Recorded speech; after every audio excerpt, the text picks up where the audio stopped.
the league. We're getting to the deadline. We're approaching it here at 5 p.m. He'll get his. But they said it will not get done likely before the rookie extension. This is what Adrian Wojnarowski is reporting. So it's good to see the Grizzlies make that extension happen, and glad to see Jaren Jackson get paid. My top story, having been there and already talked about it a lot, and not going to stay on this all day, I can assure you. But Saturday night, the wild ending in events that unfolded at Neyland Stadium. Biggest question for me, why no penalty on the play? In basketball, you had at least a technical handed out. Why no 15-yard penalty? That moves the ball closer to around midfield and makes those last tenuous moments for Ole Miss even better. Not a penalty flag, one. Why not a penalty flag in the public address announcement? If one more piece of debris hits the field, we're going to have another penalty flag thrown in. And when another piece hits the field, you throw another penalty flag. And keep that going until you march the ball down into the end zone. Thought it was horribly handled by SEC officials and officialdom, and some with Neyland Stadium. There have been arrests made. We're going to have beefed up security. And I thought the monetary penalty today was just a total cop-out. Wouldn't have expected anything less from the SEC office, though. They always think money will fix everything. But we've got to get out of the one, or it was more than one, but a small percentage of people being total louts trying to be making that reflective of everybody, because that is not the case. But I also think, Brett, there is something in there, and we just talked about it, and I don't want to harp on this all day, but there is an element there where we need to hold people accountable. We need to hold a fan base accountable for the actions of the stupid in that crowd. So I do want to mention $250,000 for fans' behavior. The SEC says they're not suspending alcohol sales and privileges at the University of Tennessee at this time, but they will if the other requirements which they set forward are not met, and the requirements have to do with reviewing tape and seeing who threw what and how it was thrown and trying to get those people not to go into another game for the year. We'll see how this all plays out, but it looks like Tennessee will avoid anything really major. Not top story of the day. My not top story of the day it stays in the SEC. LSU and their AD Scott Woodward have said that they're going to part with Ed Orgeron after the year. Now, I think this was needed to be done, obvious, but you announce it after they upset Florida. 2 years in a row. Very, very interesting with that. Everyone knew it was coming, but the formal announcement came, and I think me and you were talking about this we were talking about this last week, Brett. I figured it may be done during the year if they start to skid and go out of control. But they say they're going to give him the entire year. Now you turn your head to, okay, who is going to replace him? Some names have surfaced. James Franklin, Joe Brady, obviously the OC who brought them that 15-0 national championship with Joe Mel Burrow. Tucker. Mel Tucker's in there. Luke Fickell was another name that got brought up. But Kiffin. now you're going to have one of the main jobs in America when you're talking about college football open, and it's going to have to be filled. High hard one real quick. You're in the head coaching racket. You have the chops, and you have either USC or LSU on the table. You tell your agent to accept which job? Coach Gabe Kuhn. Coach Gabe Kuhn? I'm going USC. I think there's more opportunity, easier opportunity to win, especially in the Pac-12. Boy, you closed strong on that. I was disagreeing. Whoa, that's a really good point. And that you closed strong on that easier. I think I take LSU because if Ed Orgeron can win there, almost win a national championship there, almost anyone can. Right. My not top story, to the shock of a grand total of nobody. Ed Orgeron is done at LSU. The real shock is the one title he won there. That's the outlier. That's the anomaly of the Ed Orgeron years, that he got it all together, threaded the needle, and it all came out perfect in 2019 with Joe Burrow. It still would go down when Ole Miss hired him in fall of 2004, before the 2005 season, the single worst football hire in the history of the Southeastern Conference. And somehow it worked out, and somehow he ended up with a 15-0 national championship in 2019 with all of the good, Dave Aranda, Joe Brady, Joe Burrow, Justin Jefferson. On that defense, Christian Fulton, Derek Stingley. You had so much talent on that, and it all came together for him 1 year. You knew it never was going to replicate under Ed O's watch. Never would, but he was never a coordinator, never offensive or defensive coordinator. He was just a position coach. It was about the only place he could make it work. I'm not shocked. He's got $17 million parting gift. How about this for him? You think you'd want to join Senator Tuberville in the United States Senate? Gosh. Boy, that'd be a caucus, wouldn't it? That would be something. That would be something. And with what we see in politics nowadays, hey, no surprise there if he ended up trying to do that. But wow. Dang, you just messed up my head with that, Brett. I'm not ready. Sorry. I'm not ready for Senator Orgeron. I can't even think about that. I still say the day LSU went to the White House, the old saying, nothing. FDR saying nothing to fear but fear itself. Ed Orgeron and Donald Trump loose in the Situation Room. Wait, what's to be concerned about? Oh gosh, that is. What's this button do? What's this button do? Boom. That is our top and not top story of the day. I gotta transition from that. I can't even. It's a difficult one. Yeah. My head hurts right now. But when we come back, we have some Tigers to discuss. We have an AAC sort of recap of the weekend that was in college football. And we have your texts. No, you guys are sending in a lot of texts. We'll get to those first when we come back right here on Sports Time with Gabe and Stats. Broadcasting from the Family Leisure Studio, we are Sports 56 and 98.5 FM. Welcome to Triumph Auto Sales, where you'll have a great car buying experience. Triumph Auto Sales is your #1 source of quality pre-owned vehicles ranging from lease returns to new car trades, all at huge savings. Plus, Triumph has a full array of financing options to meet your needs. Find your next car online at triumphautosales.com or stop in today at 4875 Elmore Road. Triumph Auto Sales will help you get the vehicle you want at the price you need and the service you deserve. For a great car and a great experience from a local and family-owned business, visit Triumph Auto Sales. Maureen saved big shopping epic daily deals at Amazon. So now she's free to become Maureen the Merrier. And with her brand new tableware, everyone's welcome at Maureen's table. All of her family, friends, even her neighbor with the pet. Hey, has anyone seen a ferret around here? Found it. Dig into Amazon's epic daily deals. Spend less, smile more. Bartlett Small Engine has been serving quality power equipment since 1970. They have a full line of power equipment, parts, and services for most makes and models. Bartlett Small Engines has the best brands in the power tool industry: Honda mowers, trimmers, and generators, Steel blowers, trimmers, and chainsaws, Echo trimmers, blowers, and chainsaws, plus quality products from Red Mat and Shindawa. And they're all American made. Bartlett Small Engine is your can-do store. 6780 Summer Avenue. Call 901-386-9779. Case IH is a proud supporter of the Mississippi Farm Bureau, and thanks to a membership benefits partnership, Mississippi Farm Bureau members receive a discount of up to $500 on every qualifying Case IH tractor and piece of equipment you purchase. This discount may be used with other promotions, rebates, or offers. So join Mid-South Ag Equipment and the Mississippi Farm Bureau and pocket up to $500 in savings. Call Mid-South Ag at 662-890-3141 to get your discount today.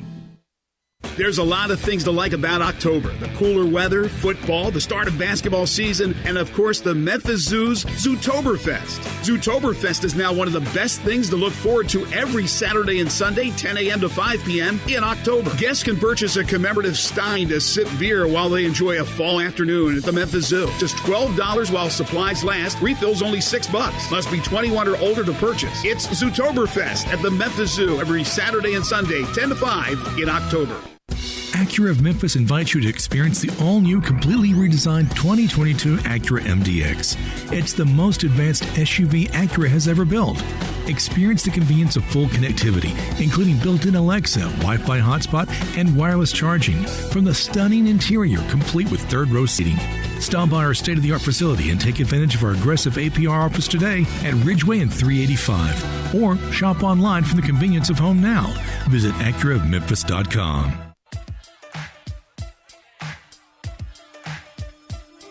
Now, back to Sports Time on Sports 56. This hour is brought to you by Lexus of Memphis. Here once again are Brett Norsworthy and Gabe Kuhn. Quick little rundown of what's to come today. We have 3 hours here. Here in a second, we'll get to your text, talk about the Tigers, who have a test this week on Friday at UCF in Orlando. We'll get to the AAC recap and review. 4 o'clock, we have David Cobb in his normal time slot from CBS Sports to talk some college football. 4:30, our SEC recap. 4:45, we'll give you our college football and NFL who won the weekend and our extreme overreaction from the college football and NFL weekend. 5 o'clock, Evan Barnes joins us from the CA to talk Tigers, and he's also on the Grizzlies beat. Grizzlies start their season here in 2 days. In 2 days, it's already upon us. We'll talk to him a little bit about that as well. 5:30 Monday Night Football preview and pick, and we'll give you our top 4 defensive players all time for Buffalo and Tennessee. 5:45 we'll wrap up with Taco Bell Crunch Time. But on the text line, have a couple of people. The mustard and the golf balls were going to be thrown at Lane no matter what. That's just being a fan. I disagree with that statement, but you save yourself here. But to throw a $13 bill, that don't make no sense at all. I completely agree with that. I never understand throwing the beer. Don't throw the beer. No, you paid $10 minimum for that thing. Yeah. There had not been one thing thrown till right there at the end, but I didn't feel that coming all night, but you did feel intensity coming all night, and it was the good kind of intensity. That was probably the wildest crowd Ole Miss has won in front of since 2016 when Gary Wonderlick kicked the winner down at College Station, and that was about 100,000. But that atmosphere, I know Alabama took a lot of the starts out of Ole Miss, and they cruised to winning. But Alabama was a sandbox. Tuscaloosa was a kindergarten playground compared to walking into that Saturday night. But it's just so sad and very embarrassing, the fact that you have your first sellout in 3-4 years, and that's how it ends. That's how it ends. It's just sad. I think Tennessee fans will respond at the next home game, which is a while now, and so they're going to have all the protocols in place and super duper top secret security, and they're going to have all that. When they host Georgia on November 13th, it'll be that same size crowd and that same size intensity minus the ugliness. Yep. Another text. Someone because it's great fans. Talks to me, says, Gabe, that's what social media is. People have not seen to have the boldest voices. Social media, just how people get talked to nowadays. I can't deal with it. It annoys me. It never shocks me in our public how great we can be to each other in a time of need, in a time of charitable handout. But we can be so good, but then we can turn right around and be really nasty. That guy that if we see them on Monday and we see them on Monday at the office, we're nothing like that. Right. The great old saying is for 3 hours, and Saturday night, 4 hour and 33-minute game, 4:33. Yep. I jokingly cracked. I said after it cracked through midnight, I said, "Do we get another per diem? Do we get that for so long we've been here?" But the old saying is, seat buddies. You can go to the ballpark and be seat buddies with that person for 3.5 hours. And then when he cuts you off in traffic, you flip him off. but wait, we were just best buds for 3.5 hours sitting in the stadium with each other. Right. And it's a great examination of society and pop culture and large crowds, because to a degree, Gabe, a microcosm, itty-bitty microcosm. I am scotching this language as closely as I know how and as best I know how. But just like summer of 2020 protests, just like January 6th at the U.S. Capitol, and around these large crowds, the police are outnumbered. They can't shoot back. We know what happened in 1970 at Kent State when they did.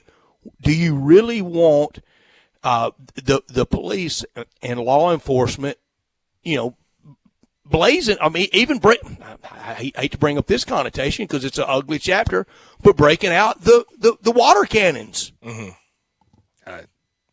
There's more of them than there are of authority. And Gabe, it was never one person that came close to doing it. But if they had wanted to, there was more of them.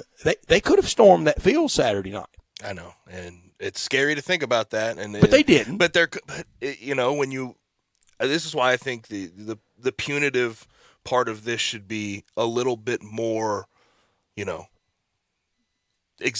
should be highlighted, right? We need to have more punishment for these things so we don't escalate to that point. And Saturday night is the start of something that could escalate to that point. We don't ever want that. That's where I come from. And we hadn't hit the tipping point of fan behavior since Malice at the Palace, right.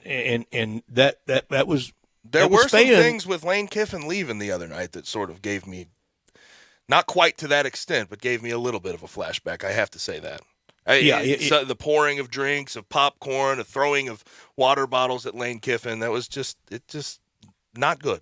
Yeah, and we haven't hit the level of European soccer type. When we've never torched the stadium, but it feels like there's a lot of edginess. I think the pricing structure, and it's not going down. I think that's a lot of it. I think after you pay the price for that ticket, you pay the price for that beer, and you pay the price for those nachos, it emboldens too many people to think Look, I paid this tariff. I can do what I want. No, you can't. No.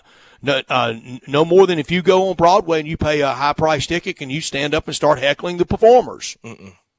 We have a text from a Tennessee fan, and I think this Tennessee fan is sort of right there with us. And this is sort of the example that this is an example of a person who understands what happened on Saturday and realizes it was wrong. And this is part of the 95% of the people in that stadium who understood that it was wrong. They say, as a Tennessee fan there with a family, I thought the SEC should have threatened to forfeit and let the crowd end up policing themselves. If the game had been forfeited, we'd possibly be talking about how we witnessed the last game of the crowd throwing junk on the field.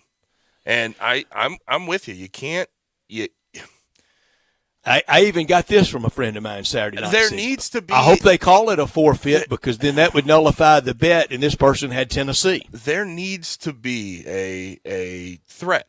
There needs to be a threat. So people, I guess, there shouldn't have to be, but based on what we saw Saturday, there needs to be a threat of some type of punitive damage. So people stop doing what they're doing and don't feel emboldened to do so. Yeah, I really thought Danny White, our stadium superintendent, stadium director of facilities, would get on a public address microphone from the field. And, yes, they had him because they had the guy down there on the field leading the charges saying, let's spell out Vols so loud they can hear us all the way to California. I think that was intentional. Lane Kiffin leaving for California, for Southern California. And announce we have been penalized 15 yards. If anything else hits this playing surface, there will continue to be penalties. And there wasn't one. It almost played out in a game dynamic to Tennessee's favor. There was no penalty paid Saturday night by anybody for those actions on the field. None. Keith chimes in, has a few texts here. The call on the field was right on fourth down. He said 4 hours and 33 minutes. I blame the coach on the last play call.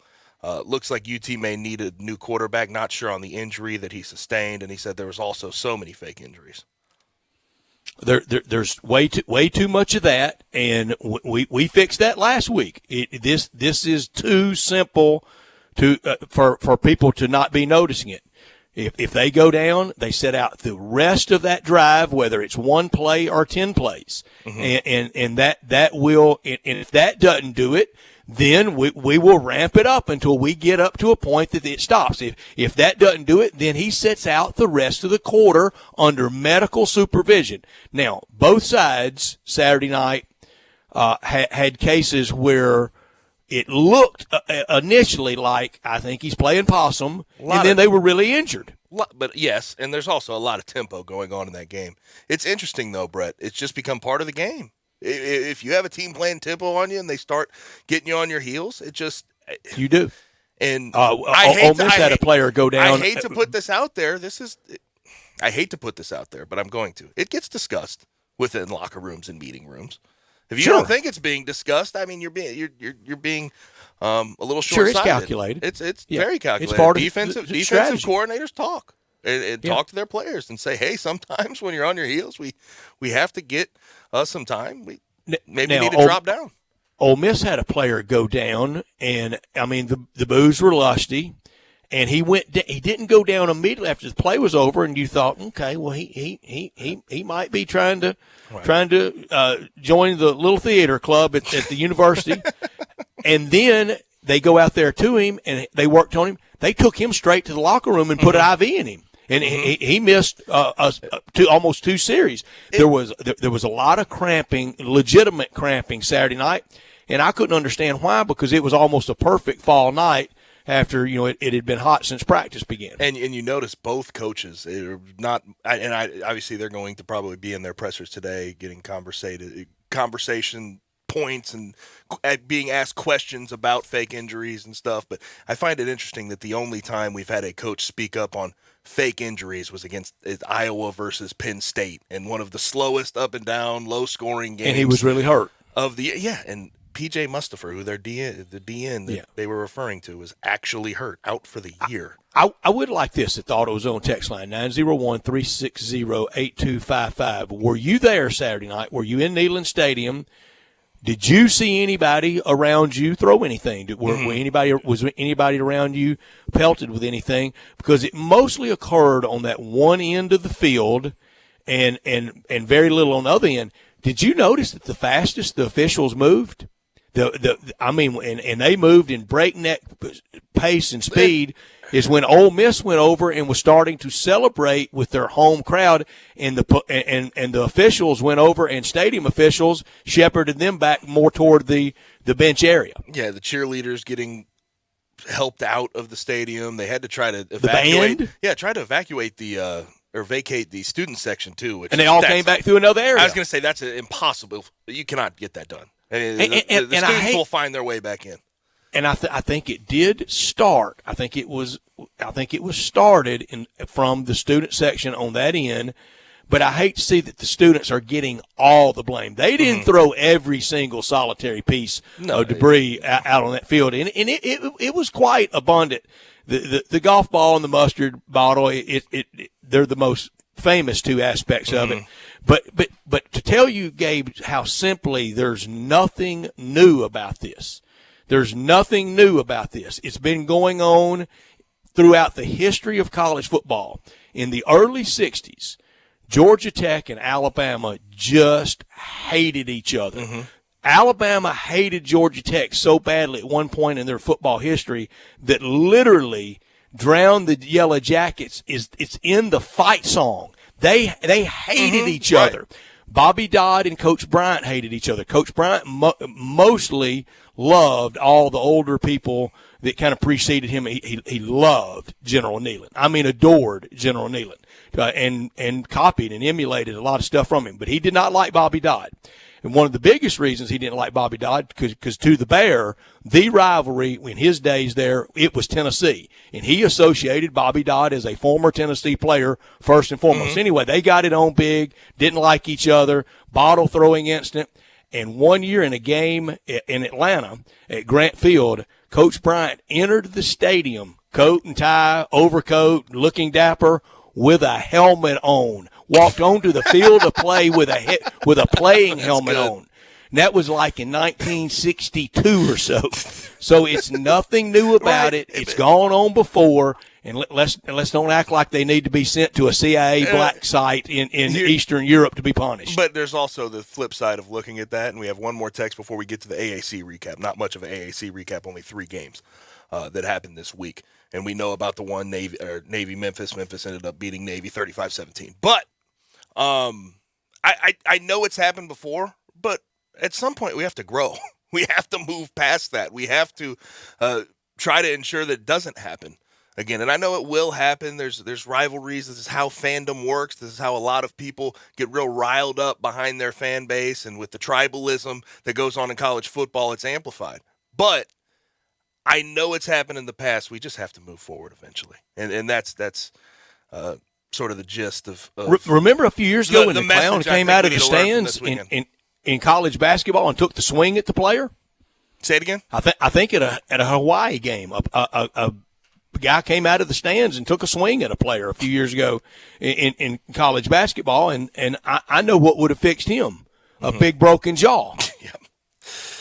Several Tennessee fans got out of line at the baseball super regional this past season. I don't know what is going on there, but they were almost to the point of violence there as well. Nothing new about this stats. Trash on the field has been Tennessee football for 10 years, and I'm a Vols fan. Okay. Taking shots, taking jabs. I like it. But, yeah, we'll revisit this at 4:30. Tennessee's got the right leadership. Tennessee football is on its way back with Danny White and Josh Heupel. The product, without question, on the field looks dramatically better. We'll get to that if the SEC recap. And isn't it funny, Gabe? We had all the breakdown last week, and the final score is what a lot of us thought the halftime score would be, 31-26. Right. Ended up. Hats off to the Ole Miss defense. Made them punt 6 times. That's good stuff. Again, the Ole Miss defense and defenses around college football. Now, if you can get a Georgia defense, good for you. But you don't have to get the fearsome foursome, and you don't have to get the 85 Bears. Just get a couple of spots. Make the punter the other team's punter know he has to play in the game. So in the AAC this weekend, obviously Thursday we saw we broke down the Memphis game and the Navy game as much as we possibly could. Tigers pulled that one out 35-17. Also the Tulsa South Florida game. That one came down to the wire to the very end. Tulsa ends up pulling that one up 32-31. South Florida drops to 1-5. Tulsa goes to 3-4. The game, though, of the weekend that everybody was watching was not much of a game at all, though. UCF traveled to Cincinnati, and I did tweet this. Cincinnati, what they've done in Nippert Stadium, and I've played in there. Yeah. With all the redos, it is one of the premier venues in my opinion in college football now. It's right in the middle of campus. Yeah, it's very well placed, and I thought they've done a good job. Football crazy part of the country. Yep. But Cincinnati pulls this one out 56-21. Held UCF and the offensive genius Gus Malzahn to under 100 yards in the first half. And the AAC, well, he never was, and to the people that believe that he was, I feel for you. The AAC, though, is going to have trouble. The rest of the AAC is going to have trouble with the O-line there at Cincinnati. They're starting to play very physical brand of football, and they're huge. And Jerome Ford. Last two for Jerome Ford, their running back, 149 versus Temple, and then against UCF, 189. That Cincinnati team is very legitimate. They move up to number 2. With Iowa being knocked out this week, they move up to number 2 in the AP poll. They're so solid. They're one of 11 college football teams now remaining undefeated, 2 from the AAC along with SMU. And it looks to me like there's just no way they could be punished to drop as low as 5. You hope. And I've seen, I looked at it today, Brett McMurphy did his bowl projections, and he left them out of the college football playoff. And there's other people that believe that is how it would end up just based on past results.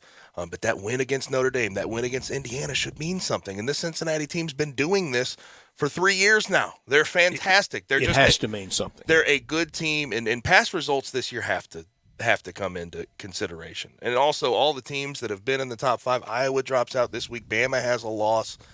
You have to give them their due. If they go through the rest of this schedule unscathed and miss the college football playoff, there should be absolute uproar about it because this Cincinnati team is very legitimate, and Luke Fickell has done a heck of a job. I'll help lead our uproar here. They have Navy, at Tulane, home against Tulsa, at USF, home against SMU, and at ECU remaining. So it's not a cakewalk. Home against SMU and at Dowdy-Ficklin in Greenville against East Carolina will be a challenge. But they should remain undefeated and then play in the AAC championship game. And if they do all that, I think I don't care what the seed is, but they should be one of the top 4 seeds. And it won't be 1, but it should be 2, 3, or 4. They absolutely should be. And there should be no debate about that. When we come back on the other side, we did have some NLCS, ALCS action over the weekend. ALCS tied 1-1, Red Sox, Astros, and it is 2-0 Braves in the NLCS. Over the Dodgers. We'll come back. We'll talk about that as well as there's some odds that have been released about the Cardinals' next manager, and Mike Schild has gotten an interview as well with another team who has a vacated manager spot. We'll do that when we come back on Sports Time with Gabe and Stats. Johnny Radio's Happy Hour has a new time, but with all the same shenanigans. For all you looking for something to make you smile, think, and laugh, look no further. We're drinking from 11 to 1 Monday through Friday. Same style, same great guests, just kicking off the day a little early. Enjoy your Happy Hour 11 to 1 on Sports 56, 98.5 FM. I know I say this every year, but fall is the best time for Central Barbecue. You do say that every year. But it's true. You say that too. I do not. You say fall is the perfect time of year for Central Barbecue. Nothing goes better with baseball in the NBA than Central Barbecue. And then you get all defensive when I point it out. I do not. I don't say those things every year. You don't know everything. Oh, and you'll also point out the smell, the slow cooked Memphis-style barbecue is the smell of autumn. Well, it is. I know it is. And I know you'll try to squeeze in one more mention of Central Barbecue. Central Barbecue. See? You think you're so smart. Hey, Mid-South. It's time to get your Mitsu on at Gossett Mitsubishi, 1870 Covington Pike. Want great mileage at a great price? How about 43 MPG in your new 2021 Mitsubishi Mirage, $179 per month. Get more standard equipment than Ford Escape or Mazda CX-5 in your 2022 Eclipse Cross, $279 per month. Need My Pilot Assist? We Gossett in new 2022 Outlander at $319 a month. And get our stellar 10-year, 100,000-mile powertrain limited warranty. So hurry to Gossett Mitsubishi, 1870 Covington Pike, or shop online at memphismitsubishi.com. If you want it, we Gossett and Gossett Motor Cars. Mirage Eclipse, 84 months at 3.9% APR. Mirage MH010713, MSRP 17055, 3100 down. Eclipse NZ09209, MSRP 26470, 5150 down. Outlander NZ023516, MSRP 29445, 84 months at 4.9, 4500 down. Includes all rebates and incentives. PF 695 excludes tax, title, and license with approved credit. See dealer for complete details. Offer valid through 10/31/21. Dealer stock only.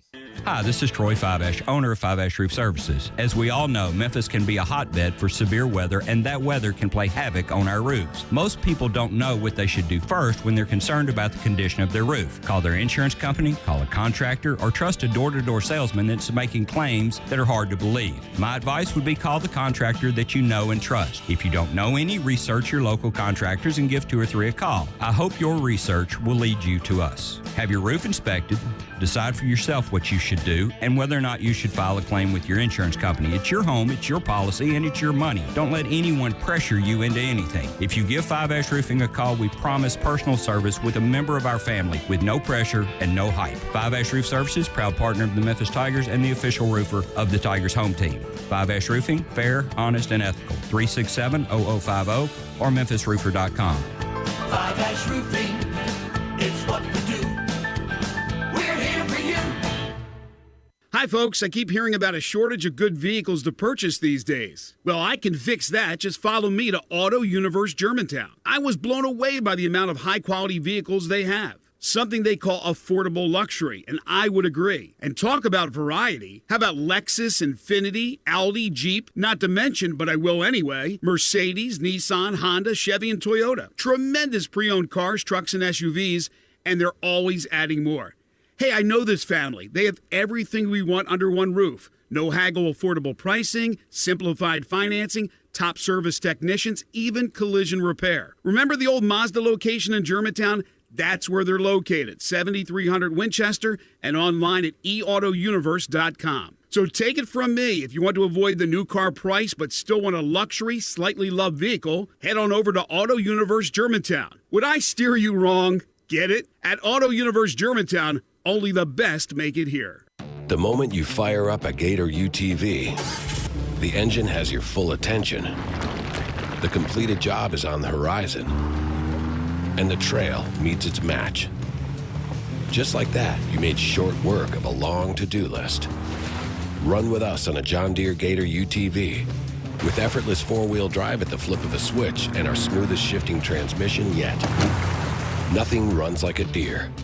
Search John Deere Gator for more. It's time to get peace of mind with Kia's 10-year, 100,000-mile powertrain limited warranty, and Gossett's got the goods to put you on the road today. 2021 Kia Forte, 41 MPG Highway, $249 a month. 2021 Kia Rio S Hatchback, 41 MPG ready to road trip at $258 a month. Get turbo power with 2022 Kia Soul, $267 a month. And they're not leases, you own them. Forte, $249, Rio, $258, Soul, $267. You want it? We Gossett at Gossett Kia, 1900 Covington Pike, or shop 24/7 at KiaCovingtonPike.com. Ask for Bobby J. He'll put you in a new Kia today. If you want it, we Gossett at Gossett Motor Cars. All 72 months at 2.9%, $29.99 down payment. Forte, ME409-215, MSRP 19,335. Rio, ME427,894, MSRP 19,755. Sold, N7808-276, MSRP 20,615. Includes all rebates and incentives. PF 695. Must finance through Kia on low APR. Excludes tax, title, and license with approved credit. See dealer for complete details. Offer valid through 10/31/21. Dealer stock only. Now, back to Sports Time on Sports 56. This hour is brought to you by Lexus of Memphis. Here once again are Brett Norsworthy and Gabe Kuhn.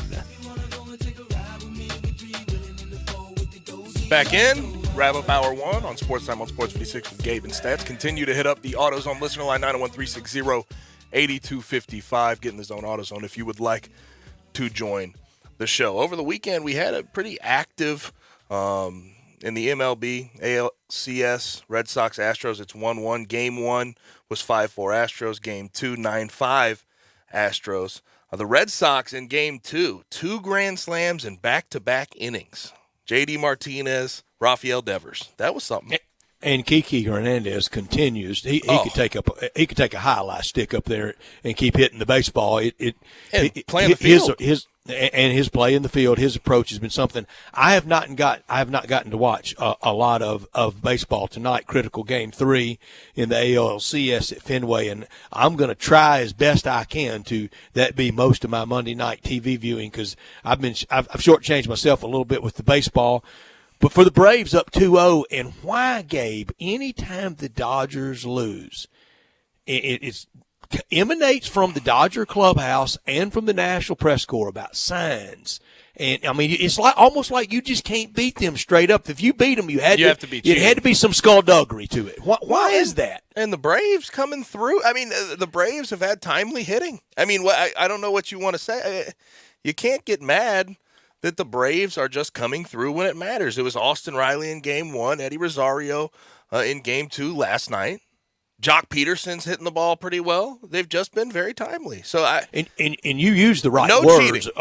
Early in the show. You said in control up 2-0. Old school used to say you're not in control until you win one there. Well, does it go 2-3-2 in baseball? It does, doesn't it? So the next 3 are in Los Angeles.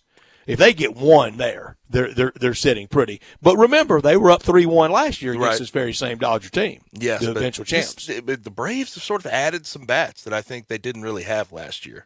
Between Eddie Rosario and they ended up, they have my man who had a good year, hit a bunch of bombs this year. I'm losing. It does go 2-3-2 from the Marlins. Anybody got a name for me real quick? From the picked him up from the Marlins this year. I don't know. Okay, but Jock Peterson, 3 home runs, 7 RBIs this postseason. They just have more bats, I think, than they had last year. Braves had a great crowd. Of course, they had a clown from the LA Times, Bill Plaschke. I mean, just trying to pull the same old TJ. Adam Duvall's the name I'm thinking of. Trying to pull the same TJ Simers garbage he pulled a few years ago. Anytime they go to kind of Smallville, they want to play that trope up, and it's just so unnecessary. Bill Plaschke, Smlashke, who cares? But this Kike Hernandez, this postseason for him, 500 average. Well, that's ridiculous to even think about. 5 bombs, 9 RBIs, and he's played he's played a crazy center field so far. I'm shocked it's just 500. Pretty good. It's like what Poppy did against the Cardinals in 13, isn't it? Yeah. Man, he hit everything. Yes, he is seeing the ball very well. Tonight, you're going to have Jose Urquidy versus Eduardo Rodriguez tonight in Fenway. So Game 3, tied 1-1. We'll see who takes control tonight. When we come back on the other side, we're going to talk to our Monday regular at 4 p.m., David Cobb from CBS Sports on college football, and it was a heck of a weekend in college football. Can't wait to catch up with David right here on Sports 56, 98.5.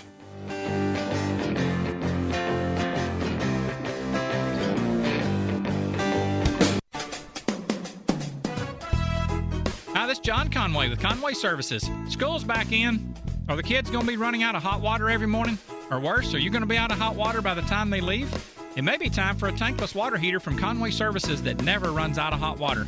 And since it only heats the water you use, you'll be saving money on your gas bill every month. At Conway Services, we're making now the perfect time to replace that old energy-guzzling tanked water heater with 12 months to pay, interest-free. Or I'll give you $250 for that old tanked water heater. See why I say now's the perfect time? And no more worrying about that tank bursting in your attic either. So call Conway Services, the Mid-South's premier tankless water heater professionals at 384-3511. That's 384-3511. And the first 30 callers with a 10-year-old water heater will come out and inspect it absolutely free. Call 384-3511. Conway Services. Call Conway today. I got him on the line. Jeff Allen Allen, the king of happy at Gossett Kia South Mount Moriah. Hey folks, need a new ride that gets 41 MPG? 2021 Kia Forte, $249 a month. 2021 Kia Rio S hatchback, 41 MPG, only $258 a month. Plus a 2022 turbocharged Kia Soul, ready for that road trip at $267 a month. Plus, you'll always get Kia's 10-year, 100,000-mile powertrain limited warranty program. Remember, Forte $249, Rio $258, Soul $267. And don't sell your trade till you check with us. So whether you live in Horn Lake, South Haven, Olive Branch, or Memphis, you'll be happy at Gossett Kia on Mount Moriah, 2680 Mount Moriah, or KiaMountMoriah.com. All 72 months at 2.9%, $29.99 down payment. Forte, ME 409,215, MSRP 19,335. Rio, ME 427,894, MSRP 19,755. Sold, M 7808,276, MSRP 20,615. Includes all rebates and incentives. PF 695. Must finance through Kia on low APR. Excludes tax, title, and license with approved credit. See dealer for complete details. Offer valid through 10/31/21. Dealer stock only. Memphis's oldest restaurant, Coletta's, was established in 1923 to give Memphians the best Italian food possible. And I'd say they got it right. They are the creators of the barbecue pizza. It was Elvis's favorite, and I know for a fact that a large will feed one person all weekend. If you need to feed several, though, Coletta's caters any event. Choose from homemade lasagna, ravioli, Alfredo, primavera, and so many other delicious items you can't help but enjoy. Impress employees or clients and treat them to Coletta's for lunch or dinner. Plan ahead and get your holiday party booked at Coletta's. Elvis's favorite place to go eat with his buddies at the South Parkway location, and Coletta's even has an Elvis room dedicated to him. Call Coletta's on South Parkway at 948-7652 or Appling Road at 383-1122. Coletta's. It was Elvis's favorite, and it should be yours too. Stay tuned for Coletta's 100th anniversary coming up soon. Maureen saved big shopping epic daily deals at Amazon. So now she's free to become Maureen the Merrier. And with her brand new tableware, everyone's welcome at Maureen's table. All of her family, friends, even her neighbor with the pet. Hey, has anyone seen a ferret around here? Found it. Dig into Amazon's epic daily deals. Spend less, smile more. I want to do some bragging rights. Hey, I was just the other day overhearing a conversation with Big Mike, the manager of DeSoto Auto Sales. They've got people buying cars all over the country. North Carolina, South Carolina, Georgia, Alabama, Arkansas, Texas. People from all over the country buy cars at DeSoto Auto Sales in Olive Branch, Mississippi. Why? DeSoto Auto Sales has the most stringent car inspection in America. They get it right the first time. Quality and low mileage, factory warranty on most vehicles. My favorite part is the people who work there. Big Mike, all the employees are professional, friendly, and go that extra mile. Expect as you walk in the door, you're treated like family. DeSoto Auto Sales understands your time matters. We can help you find your dream car and get all the paperwork finished in less than an hour. Come see us at DeSoto Auto Sales and be part of our family. Have a great buying experience every time. 662-890-7184. We are Sports 56 WHBQ Memphis and W253DF Memphis, Flynn Broadcasting Stations.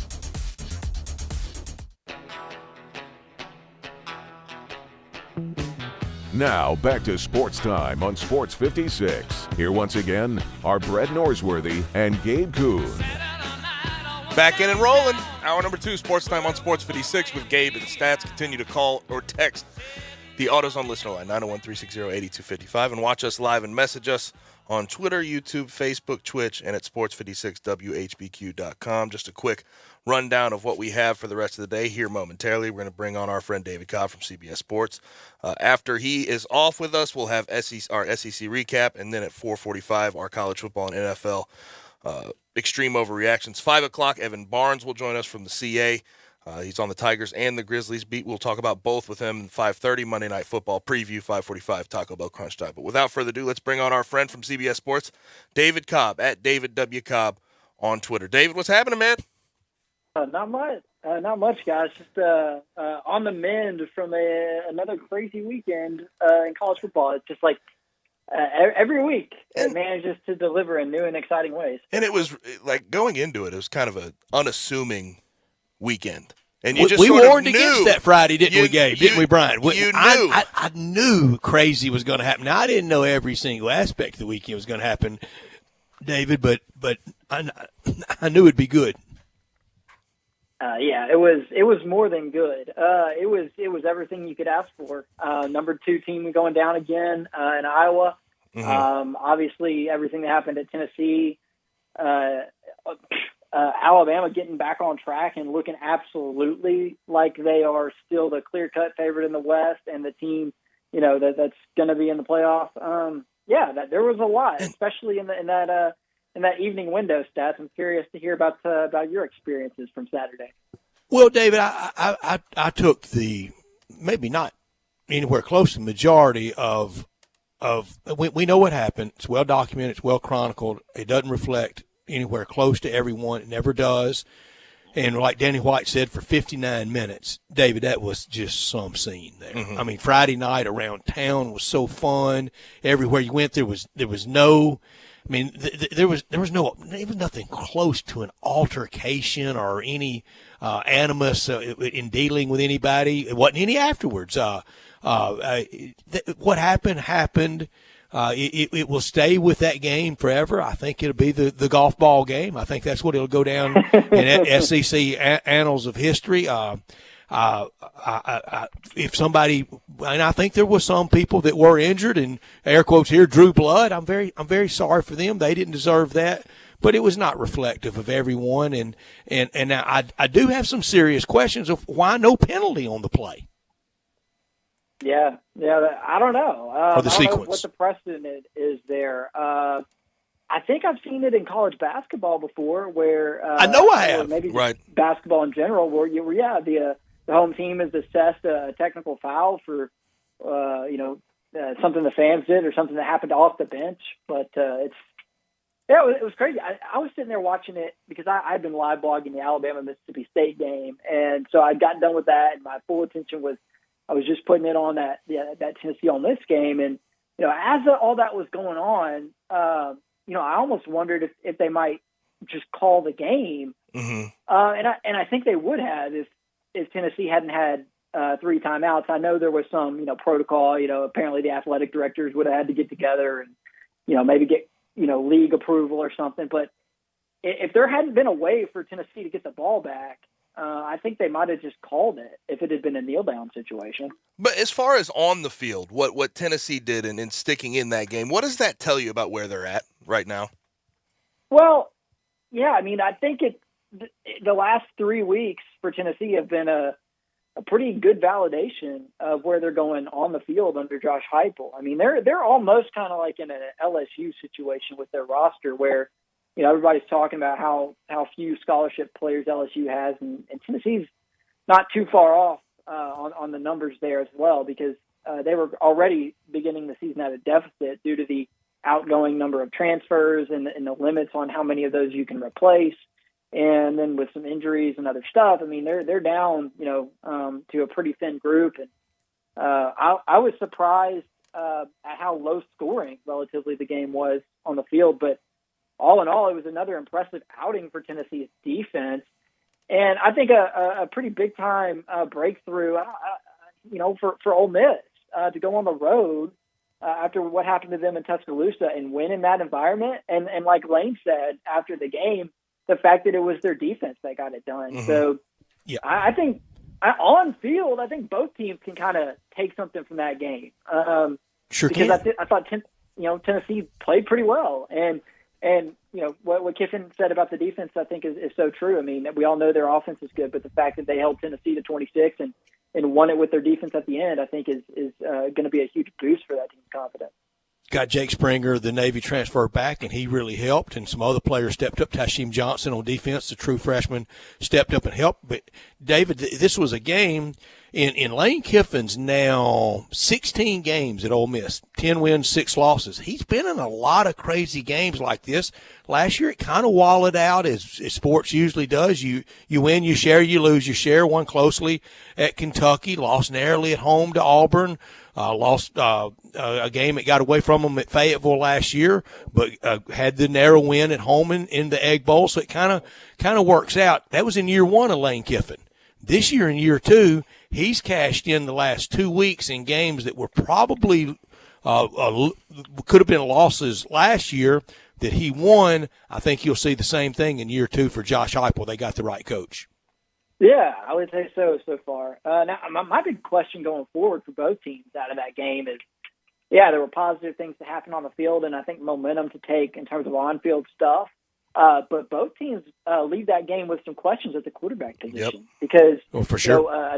Another thing that Lane Kiffin said, that is so true about why he felt good about them going into that game, and he said it again afterwards. It's because I had number two. I had Matt Corral, and we don't know if they're going to have Matt Corral on Saturday against LSU. Sounds really like he might be questionable. He really ran ran the ball. My goodness. And Hooker. And I said earlier, I think if Hooker stays in there, it felt like he was going to step up to the moment and make a play to deliver a big signature win for Tennessee. Instead, he went out into the Joe Milton decision-making. It was a lot to ask him to come in there really cold and, hey, go be the hero. That was a hard one to put him in. And now this Saturday against LSU and their revitalized run game, if Matt Corral can't go, it will be a daunting task for Ole Miss. With that said, though, get a package ready for John Rice Plumlee. Get a package. It's hard to do all this to get packages ready. Gabe, you know more than anyone about this. But get a John Rice Plumlee package ready, and get a Luke Altmaier package ready, and try to bow up and stop the run and win with defense. Shoot. Yeah, and Ole Miss has that guy, Pigrom, or how do you say it? They sure do. The transfer that if he comes in, it's going to be. I mean, it's going to be quarterback keep the ball largely. Yeah, Lane's got some options. He can get creative with it because he's got a couple of position players who have played quarterback before, and then I'm assuming he knew what he was. He's probably pretty good at recruiting quarterbacks. He's got a good track record at that position, so I would assume Altmaier is sufficient against an LSU defense at home. That hadn't been great. So, but that's my big question mark, and ultimately. The tragedy of that game is there were so many plays and it became such a slugfest that both teams may have lost their quarterbacks. And I think I would say Corral's in better shape for the rest of the season based on what we know now. But it looked like Hooker might have popped something in that hamstring area. And I know those can be menacing injuries that drag on for weeks. So we'll see. But Matt Corral showing toughness, 30 carries, 195 yards. I mean, the fact that he was able to sort of tough it out for most of that game was unbelievable. Brett, real quick though, who if Matt Corral's down, who is the guy that gets the absolute nod as the starting quarterback? Is it Altmaier? I think it'll be Altmaier go out there first. He had the one play, the little flare out pass that was tipped really back into his face. He top flight quarterback at Starkville High for the Starkville Yellow Jackets. His dad, I don't know that his dad is still, but at one time was, if not is, the team orthopedic doctor for Mississippi State. Mm-hmm. Okay. Well, that's a good story. That's something. And he's big time. But we'll see. David, explain in the annals of SEC history. Can you remember back-to-back wins by any team over Florida like LSU's pull the last 2 years when they were such an overwhelming underdog? Last year's shoe game, this year at Baton Rouge. No, that's pretty amazing what LSU did because, in some ways it almost flipped the script. I mean, now because Ed Ogeron now, as we've learned, is on his way out. It seems like all the pressure is kind of off of him, and that balloon has popped, and now he went and put all the pressure on Dan Mullen. Now, I mean, Dan Mullen's one loss away from being on the hot seat. So, yeah, you mentioned it earlier. The most spectacular and surprising part of that game, I thought, was LSU's suddenly found ability to run the football, and they racked it up. I mean, Davis Price ended up running for more yards against Florida than any running back has since Herschel Walker in 1980. To me, I think we're moving towards a situation where Dan Mullen is going to need a scapegoat. And to me, the most obvious choice for that is going to be his defensive coordinator, Todd Grantham, because there have been issues there in the past with Grantham at Florida.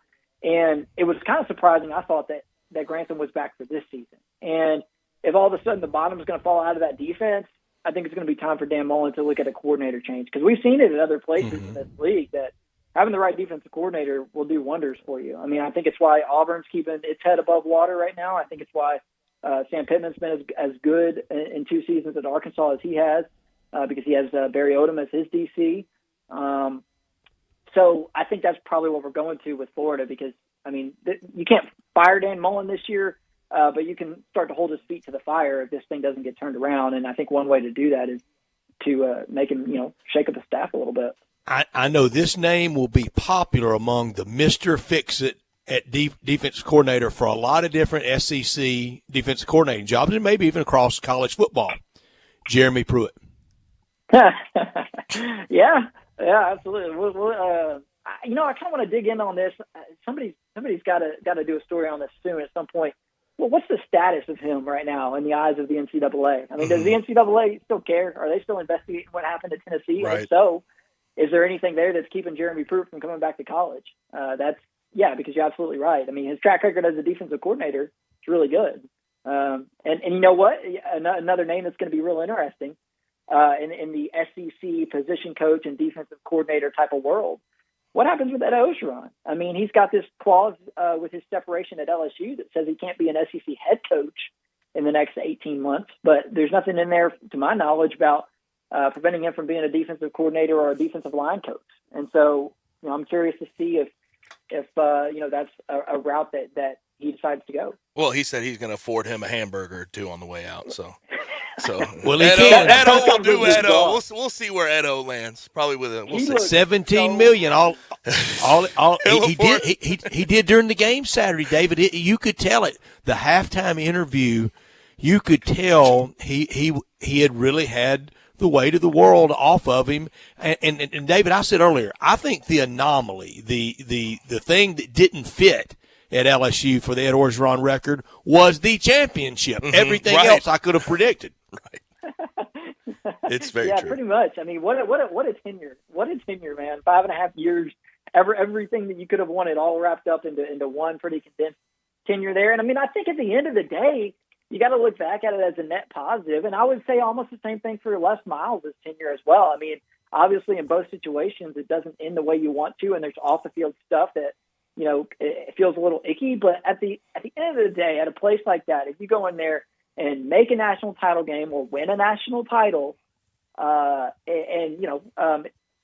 shoot, I mean, that's a success. I mean, at LSU, if you win a national title as a head coach there and, avoid an absolute disaster after that, then you've done a pretty good job. And not everyone's Nick Saban and can sustain it for 2 decades. So, I mean, it's, I think at the end of the day, you're going to look back on his legacy and see it. Well, Ed Orgeron did a pretty good job as LSU's coach.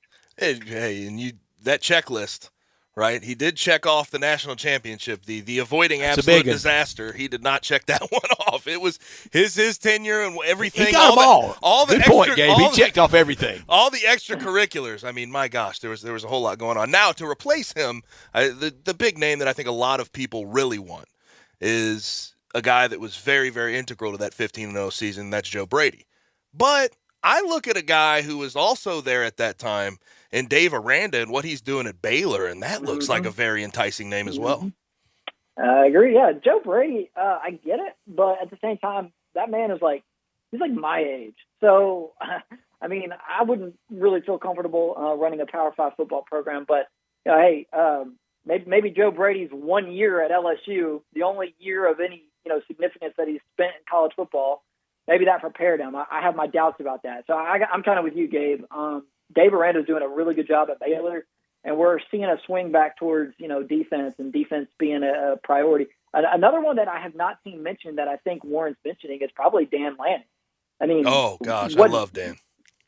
Yeah, right. Love you know Lanning. him. I forgot. Yeah. So my goodness. I mean, who's doing a better job as an assistant coach in college football right now than that guy? I mean, if he's not the Royals Award winner, why are they doing that award? I mean, he's engineering one of the best defenses I think probably in college football history, and he's kind of been overlooked as a head coaching candidate, I think, because there's just been such this craze around getting offensive masterminds, in that position, and I think we're maybe going to start to see the pendulum swing back in the other direction a little bit during this coaching cycle, and I'm surprised that I haven't seen Lanning's name, brought up more. Best thing about Coach Lanning, that's a Missouri guy. That's a William Jewell alum, D2, Division II William Jewell, my guy.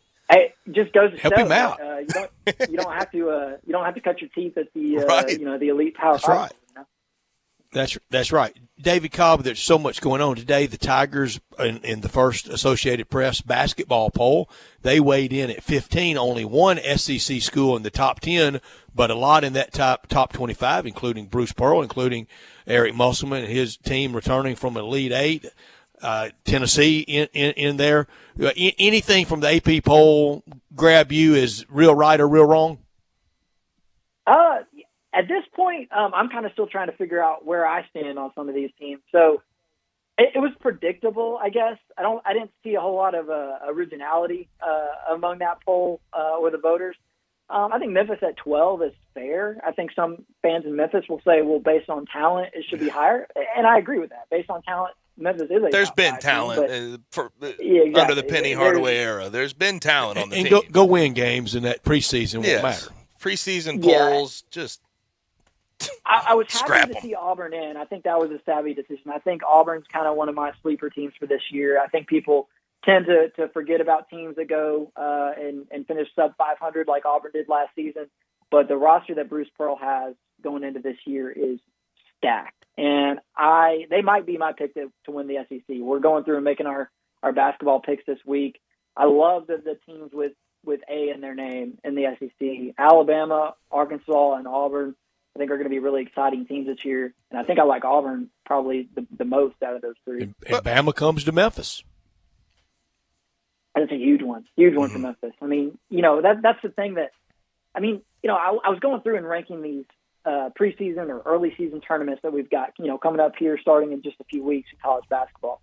And Memphis fans know this so well, and I think it's so important that, that Memphis does well in the non-conference, because we saw even a huge run in the second half of the AAC schedule last year wasn't enough to get them into the big dance. And so, what happens in November and December, even though people are still paying attention to college football more than college basketball, don't discount the significance of it. And there are a ton of huge games and huge tournaments that are going to have big-time NCAA tournament, selection implications going on these first few weeks. For Arkansas, obviously losing Moses Moody last year, and I think they've done a lot in the transfer portal, but a lot of their big recruits, as far as high school goes, and what Eric Musselman has been doing on the recruiting trail, unbelievable. But what this year, though, do you really think that they can hang around there and be as good as they were last year when you're talking about an Elite Eight caliber team? Yeah, I think so, because he's so good with the transfers. It was the formula that he perfected at Nevada, and I just feel like he has a leg up now that everybody is doing this and pulling multiple players every season from the portal. It's like Musselman's been living in this space, for years. It's how he built his program at Nevada.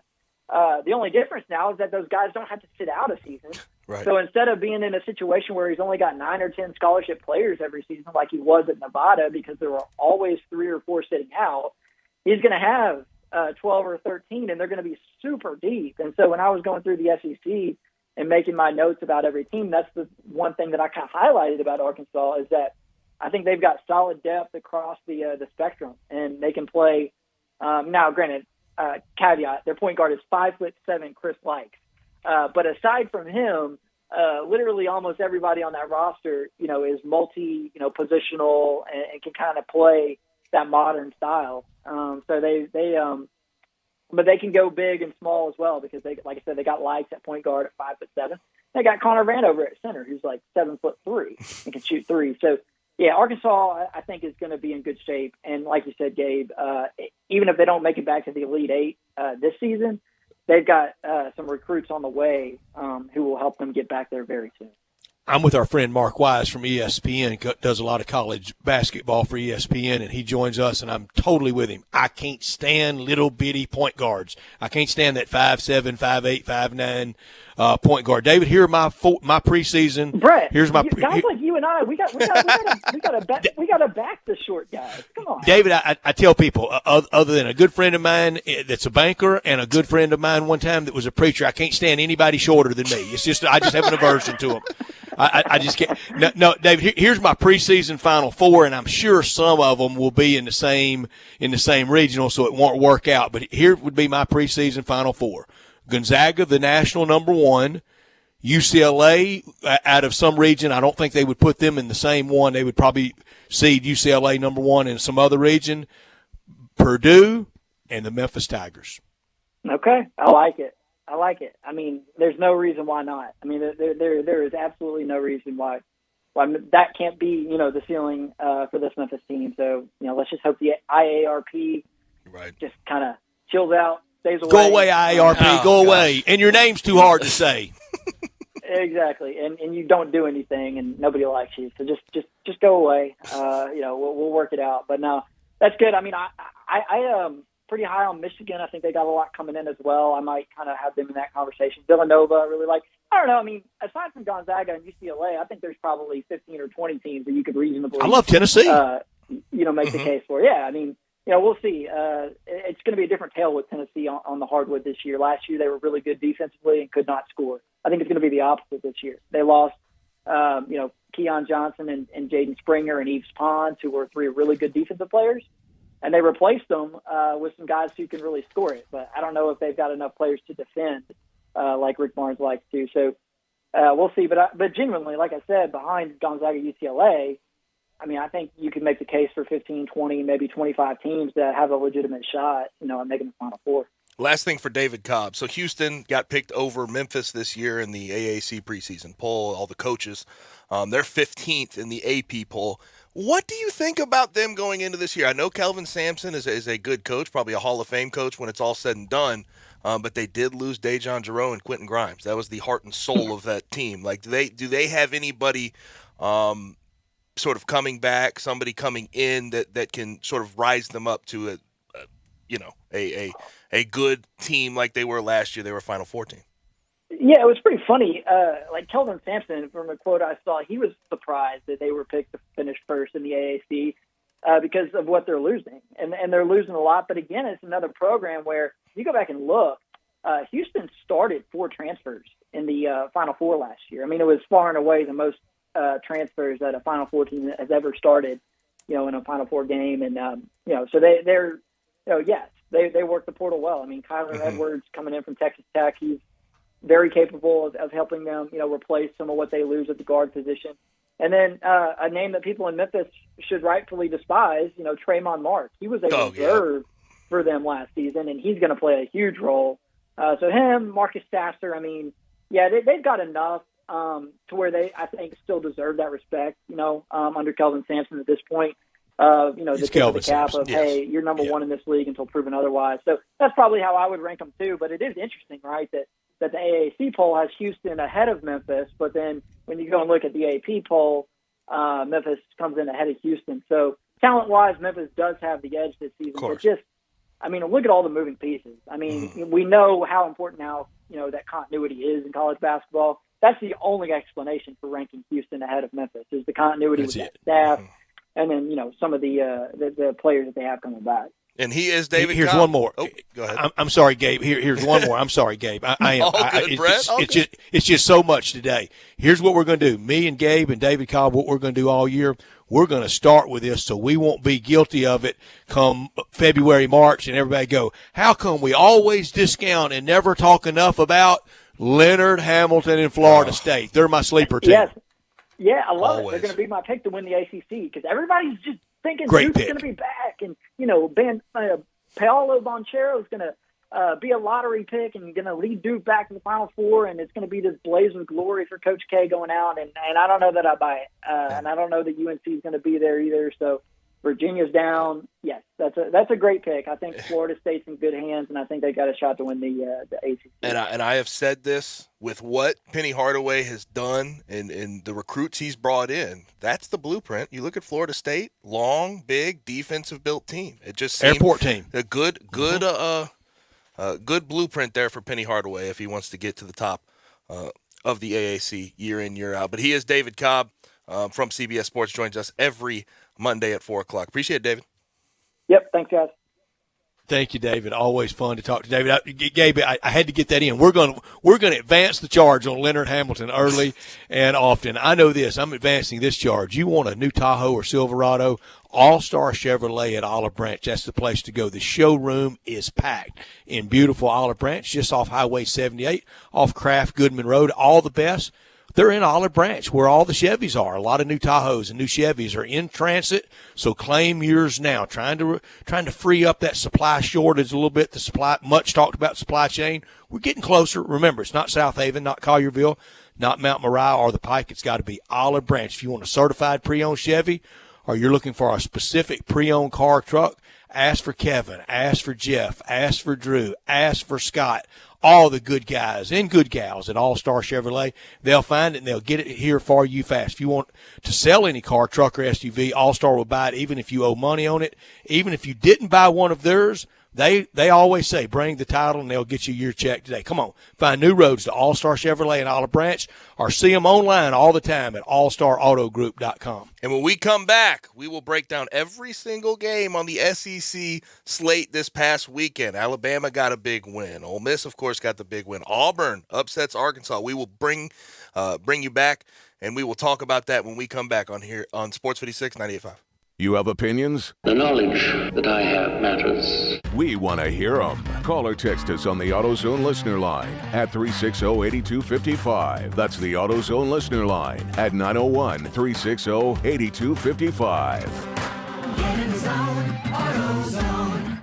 There's a lot of things to like about October. The cooler weather, football, the start of basketball season, and of course the Memphis Zoo's Zootoberfest. Zootoberfest is now one of the best things to look forward to every Saturday and Sunday, 10 a.m. to 5 p.m. in October. Guests can purchase a commemorative stein to sip beer while they enjoy a fall afternoon at the Memphis Zoo. Just $12 while supplies last. Refills only $6. Must be 21 or older to purchase. It's Zootoberfest at the Memphis Zoo every Saturday and Sunday, 10 to 5 in October. At Lowe's, we believe fashion and function should live together, especially when it comes to flooring. That's why we put together a showroom with the top stylish brands like Bruce Hardwood, Smart Core Luxury Vinyl, and Satori Tile, all known for their reliable durability. See everything our showroom has in store for you. Order now and get it installed with help from Lowe's. Home to any budget, home to any possibility. Install available in-store only and through independent contractors. See Lowe's.com for details and licensing. U.S. only. Testing? Hey, can you hear me? You can? Well, if you enjoy hunting or shooting, how important is your hearing? If your kids hunt and shoot, how can you protect their hearing?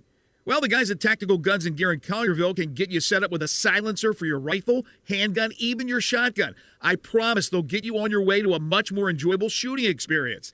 They have more silencers in stock than you'll find anywhere, and so much more, all in one stop. Save your hearing while you still can. Tactical Guns and Gear, Highway 72 in Collierville. Can you hear me now? Have you wanted to speak a new language but thought it'd be too difficult or take too much time? Then try Babbel. In just 15 minutes a day, Babbel teaches you conversations that you will actually use. With 14 languages and lesson topics like travel, business, relationships, and more, you'll learn what matters most to you. Babbel. Language for life. Learn a new language with ease. Go to Babbel.com to try for free. That's BABBEL.com. I'm with Pat Donahue from the Rendezvous Shipping Kitchen. Pat, how are things downtown at the Shipping Kitchen? Thanks, Brett. Wow, what a year it's been. 2020 threw a lot of changes at us. One of them was our great Memphis customers figured out how to ship our ribs all over the country. Pat, we know you ship your ribs and shoulder all over the country. What are some of the other popular packages? One of our most popular packages that's come out in the last year or two has been the barbecue nacho box. Well, our nacho box is an all Memphis box. It includes our pork shoulder. It includes our friends at Poncho's cheese dip, also also includes Brim's chips, Felicia Suzanne's peppers, a bottle of our barbecue sauce, a bottle of our famous seasoning, some reheating tips, wet naps, cook hats, and you can even throw in a box of Dinstall's Cashew Crunch for the sweet tooth. And Pat, this ships overnight just like the rest. Brett, it sure does. Where do we order this great food? You can get these boxes by visiting our website. Go to www.hogsfly.com. In the Alley in Mr. Charlie Virgos' Rendezvous, a family-owned restaurant in downtown Memphis since 1948. Listen Sundays at 11 a.m. to join Idlewild Presbyterian Church for worship. Idlewild is a PCUSA church located in Midtown Memphis.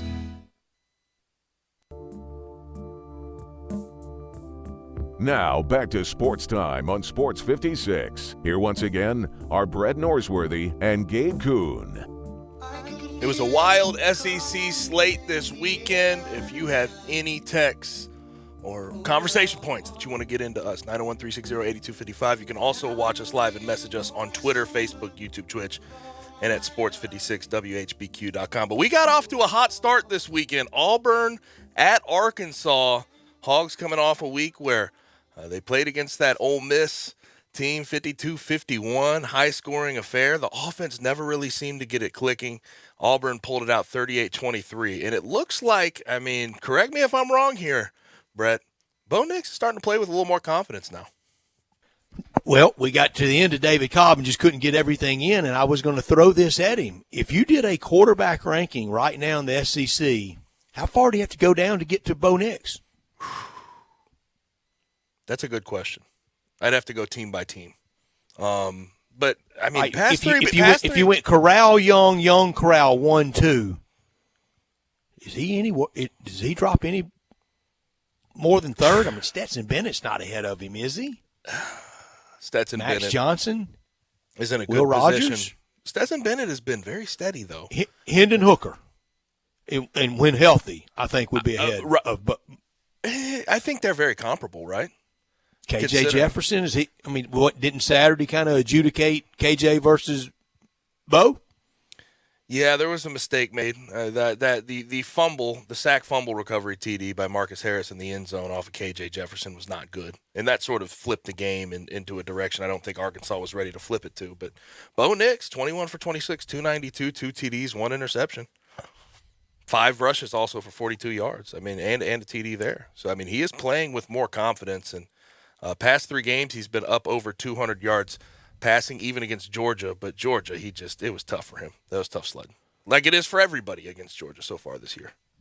Yeah. And in preseason, Connor Bazelak was going to be in that upper tier, but he's not. Here comes Nick Calzada. Saturday, the rare SEC day where the last Saturday was where they were only playing each other. That's the only time a weekend all year that will happen, and I'll show you. Are you looking at the Zoom? Mm-hmm. All yellow for me. 7 for 7 Saturday. There you go. In preseason picks. Now, Tennessee Red Line, keep it handy on our Friday football forecast picks. It was bloody for me. I mean, cruel and unusual. Bryant had a solid week. Bryant had a good week. I mean, he called the Oklahoma State, I guess, minor upset considering they were 3.5 point dogs. Got 2 points to show for it. Yeah, we got the straight up upset. Got the straight upper. Bryant went 3-2 Saturday in college picks. Went 5-2 on. I'm sorry. He went 3-3 Saturday on college picks. Gabe, you went 4-2 Saturday on college picks. 4-2, but my lock was. I went 1-5. 1-5. 1-5. That's tough. Heck with 800 number. Get them on speed dial. Red line, help. 889-9789. Yeah. You want to hear you want to hear one of the quirks of the year? College football picks. We've made 43 picks on Friday afternoon this year. Right. You ready for this? Yeah. Well, am I? I don't know. All 3 of us are 21 and 22. Okay. Hey. Somebody's going to have to separate themselves eventually. I was bad in the pros yesterday. I was 2-3 in pros. Bryant was 1-4 in pros.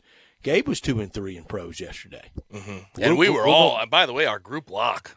Oh, Fell flat on its face. Statement 34 game to 6 by Drew's Ravens, wasn't it? Oh, sure was. Statement game. Now continuing with the SEC, LSU gets the upset over Florida with that newfound running game. Unbelievable game as far as rushing the ball. 45 Sustainable? attempts, Did you see 321 fundamentals yards, there 3 TDs. for LSU?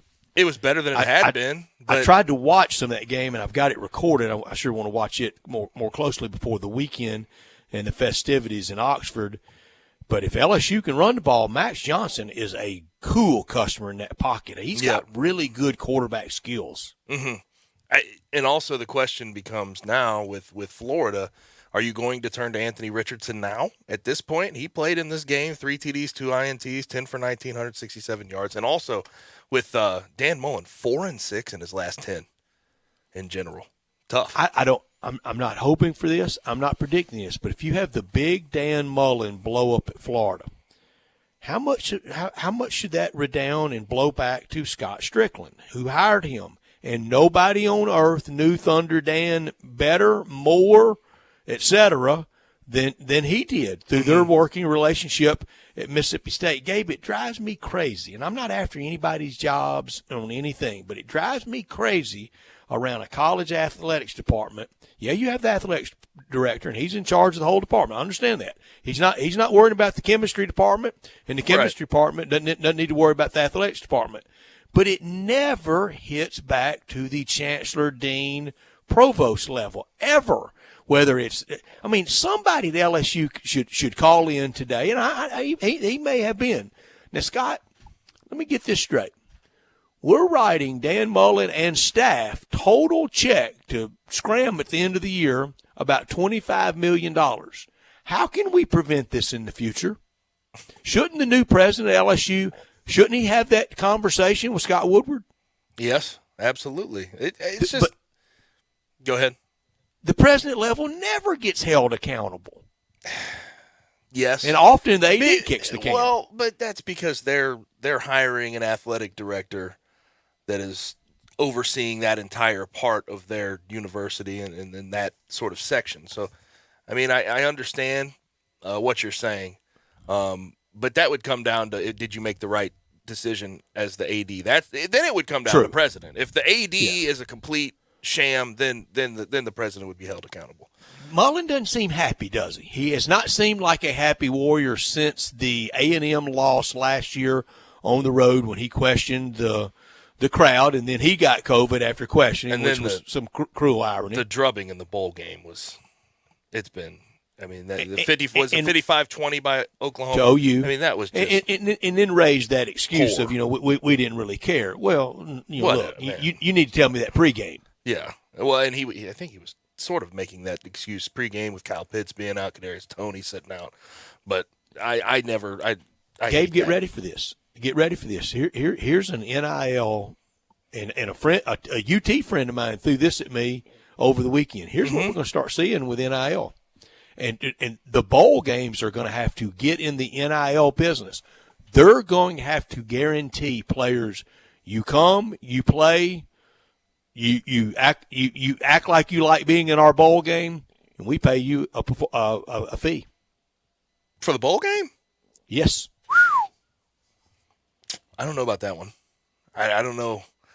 I hope we don't have to get to that with the new age, but. Well, we're already seeing a lot of players with one eye on the combine, one eye on the NFL, and I'm done with the college thing. And I make enough money. I'm independent. I can deal with my own matters. And you're going to hit. Here's what it's going to present: two bowls. Used to you had the bowl gift package, whether it was a flat screen or some ear pods or a gift certificate. Hey man, I don't need any gift certificates to Dave and Buster's. I need some cash. Right. I'll come to your bowl game for some cash. I hope that's not the case, but I see where you're coming from. Later in the day, we had A&M versus Missouri. Mizzou preseason, and David Cobb called this, we were giving them way too much credit. Eli Drinkwitz has been solid, had a good year in his first year, especially with the COVID-19 issues. But 35-14 loss at home against A&M, and they have the same thing show up every week with that Mizzou team. They have one of the most dreadful run defenses in America. Isaiah Spiller runs for 168. Devin Achane runs for 124 yards. This Mizzou team, you got to look at who they hired as their defensive coordinator. It's Steve Wilkes. And you got to look at Eli Drinkwitz and sort of question, did you make the correct decisions as far as former NFL head coach right, Steve Wilkes? But you got to ask right now with Eli Drinkwitz, did you make the right decisions in the offseason as far as your coaching staff is concerned? It doesn't look like it. Doesn't look like it. And does Eli Drinkwitz have a full handle on his entire program? We gave them a lot of credit, though. I think a lot, we especially did. In the media, gave Mizzou a lot of credit coming off last year. And Tyler Beatty. And Beatty's been that good. And I had this conversation with somebody over the weekend. Bazelak's a good player. I like Bazelak, and I like Tyler Beatty. But if Bazelak has to run your whole team, control the pace, and be the main center of your team, is he that good of a quarterback? Because I don't think he is. He's now, good. For Mizzou, much needed open date, and then their last 5. I'll use the same language I used after Arkansas played Georgia and Ole Miss played Alabama. Their final 5's a little more in their weight class than what it's been so far, because Kentucky is superior to the weight class. Boston College is. And now we know that Tennessee and Texas A&M probably are as well. They close with Vandy, Georgia, South Carolina, Florida, and Arkansas. They're not Georgia's almost impossible. But Vandy, South Carolina, and Arkansas, that should be winnable games for Mizzou. I was going to say, by the time we get to see that Mizzou-Arkansas game, how are we viewing Arkansas? Well, much differently than we were in the halcyon days of September, and we're seeing that roster and the attrition really take its toll on Sam Pittman's team. They probably had a first 17 or 18 or 19 players, not even a full first 22. It does not get into the 30s at all, and it is showing. They need UAPB this week and open date next week badly. And then Kentucky, Georgia. And Georgia's just defensively so unbelievable. 30-13. Suffocating. And Kentucky had a 22-play, 75-yard drive, I believe, to end the game to make it look a little better, to cover the spread at least. So people that bet Georgia, you ended up getting your win. It was plus 21.5. Georgia was favored by 21.5. But 30-13, Georgia run defense was not going for anything that Kentucky had planned. 27 rushes, 51 yards for Kentucky. They had averaged up over 200 yards per game rushing, which I think it was around 215, and they were one of the top 15 rushing offenses in America before that game. And Georgia just absolutely wiped them out. Gave them Kentucky no chance. Into their open date, and they've got to come out of open date and get back to that start instead of how it was Saturday between the hedges. Entertaining game. I'm not going to sit here and try to act like I watched every play. I didn't. I will at some point. But in the arena of fair fights, you had one in South Carolina, got the win. Yeah, 21-20 over Vandy. Close game. I would be lying if I said I got to watch every play of this one. But it was the battle of the bottom 2 in the conference. And I guess South Carolina narrowly showed that they're not the last place team in the conference. They're not the worst South Carolina trying to figure out bowl arithmetic and get to the magical 6? Let's see here. Let's see the rest of the schedule. A&M, Florida, Mizzou, 4. Auburn, and Clemson. Do they have 2 more wins? They're 4-3 right now. Do they have 2 more wins? You know what would be goalposts coming down and Shane Beamer being so popular. Get that win over over Mizzou as the league now stretches from Columbia to Columbia, and then finally end that thing to Clemson at home. They tear the town down. And Clemson's struggling. Barely beat Syracuse. We talked to Bruce Marshall and we talked to Alan Bell, obviously, who joined us on Friday, about the lines that we keep seeing out of Clemson. 13.5. That was a close game. Syracuse could have won that ball game. You know, Vegas almost acting like us, hoi polloi out here in the public with those big lines. I mean, news to Vegas. Clemson's not very good. Right. And they're just not very good. Last game, you asked the question, how many attempts would Will Rogers have this weekend? I said 62. He ended up with 55, but from beginning to end, there's no chance. Now, Mississippi State's got no chance. The severity of his injury, is he okay? Because it looked pretty gimpy at one point. Yeah, I'm not positive, but that Alabama defense in general, I know they haven't and been as good. Williams on offense, what he gives them. When you have Nick Saban being one of your defensive game planners, the other team has to bring something else at you. You can't have one facet to your game. You can't. No. You have to try something else. You can't. Bama really dominates that series. Coach Saban did lose to Sylvester Croom in his first year at Tuscaloosa in 2007, but it's been all Bama since then. Tonight and this weekend, this week ahead, you need to consider the commissary. Either place, the new Collierville commissary at Houston, Levy, and Poplar, or the original in Germantown for Monday Night Football, having a few people over, or you want to get out and sit on the patio tonight at the Collierville commissary. Perfect night to do that. If you're craving an easier way to order from the commissary, we have it. CommissaryBBQ.com, or text commissary to 33733. Text commissary, 2 M's, 2 S's, to 33733. Great Memphis-style food. Barbecue, the ribs, also good. The appetizers like the tamales or the barbecue nachos, the smoked chicken wings, you can make a meal just out of those. But save room. Start with appetizers and then get into the ribs or the shoulder. All the fixings, beans, slaw, deviled eggs, bread as well. And don't forget about the party packs like the 6-pack or the 8-pack or the 12-pack. And coming really soon, it's going to be to sign up for the holiday bird. If you sign up for the first round of holidays and Thanksgiving, you will again for the second round in December. Save room for dessert. Best lemon icebox pie I've ever had anywhere. And the banana pudding, also good. 901-754-5540. Online at CommissaryBBQ.com in Collierville and Germantown. Great party areas in Collierville. Get outside tonight and enjoy that. And on Wednesday night, if you're not making your way to FedEx Forum, what a perfect way to watch the Grizzlies out on the patio at Houston, Levy, and Poplar in Collierville. Or you can always go to the original in Germantown, 901-754-5540. When we come back, we're going to give you our Who Won the Weekend in college football and the NFL, and also our extreme overreactions right here on Sports 56, 98.5 FM. It's a new show with a new time, but Peter Edmiston and Anthony Sane are back with Sports 56 Grind Time. Weekdays from 1 to 3 on Sports 56 and 98.5 FM.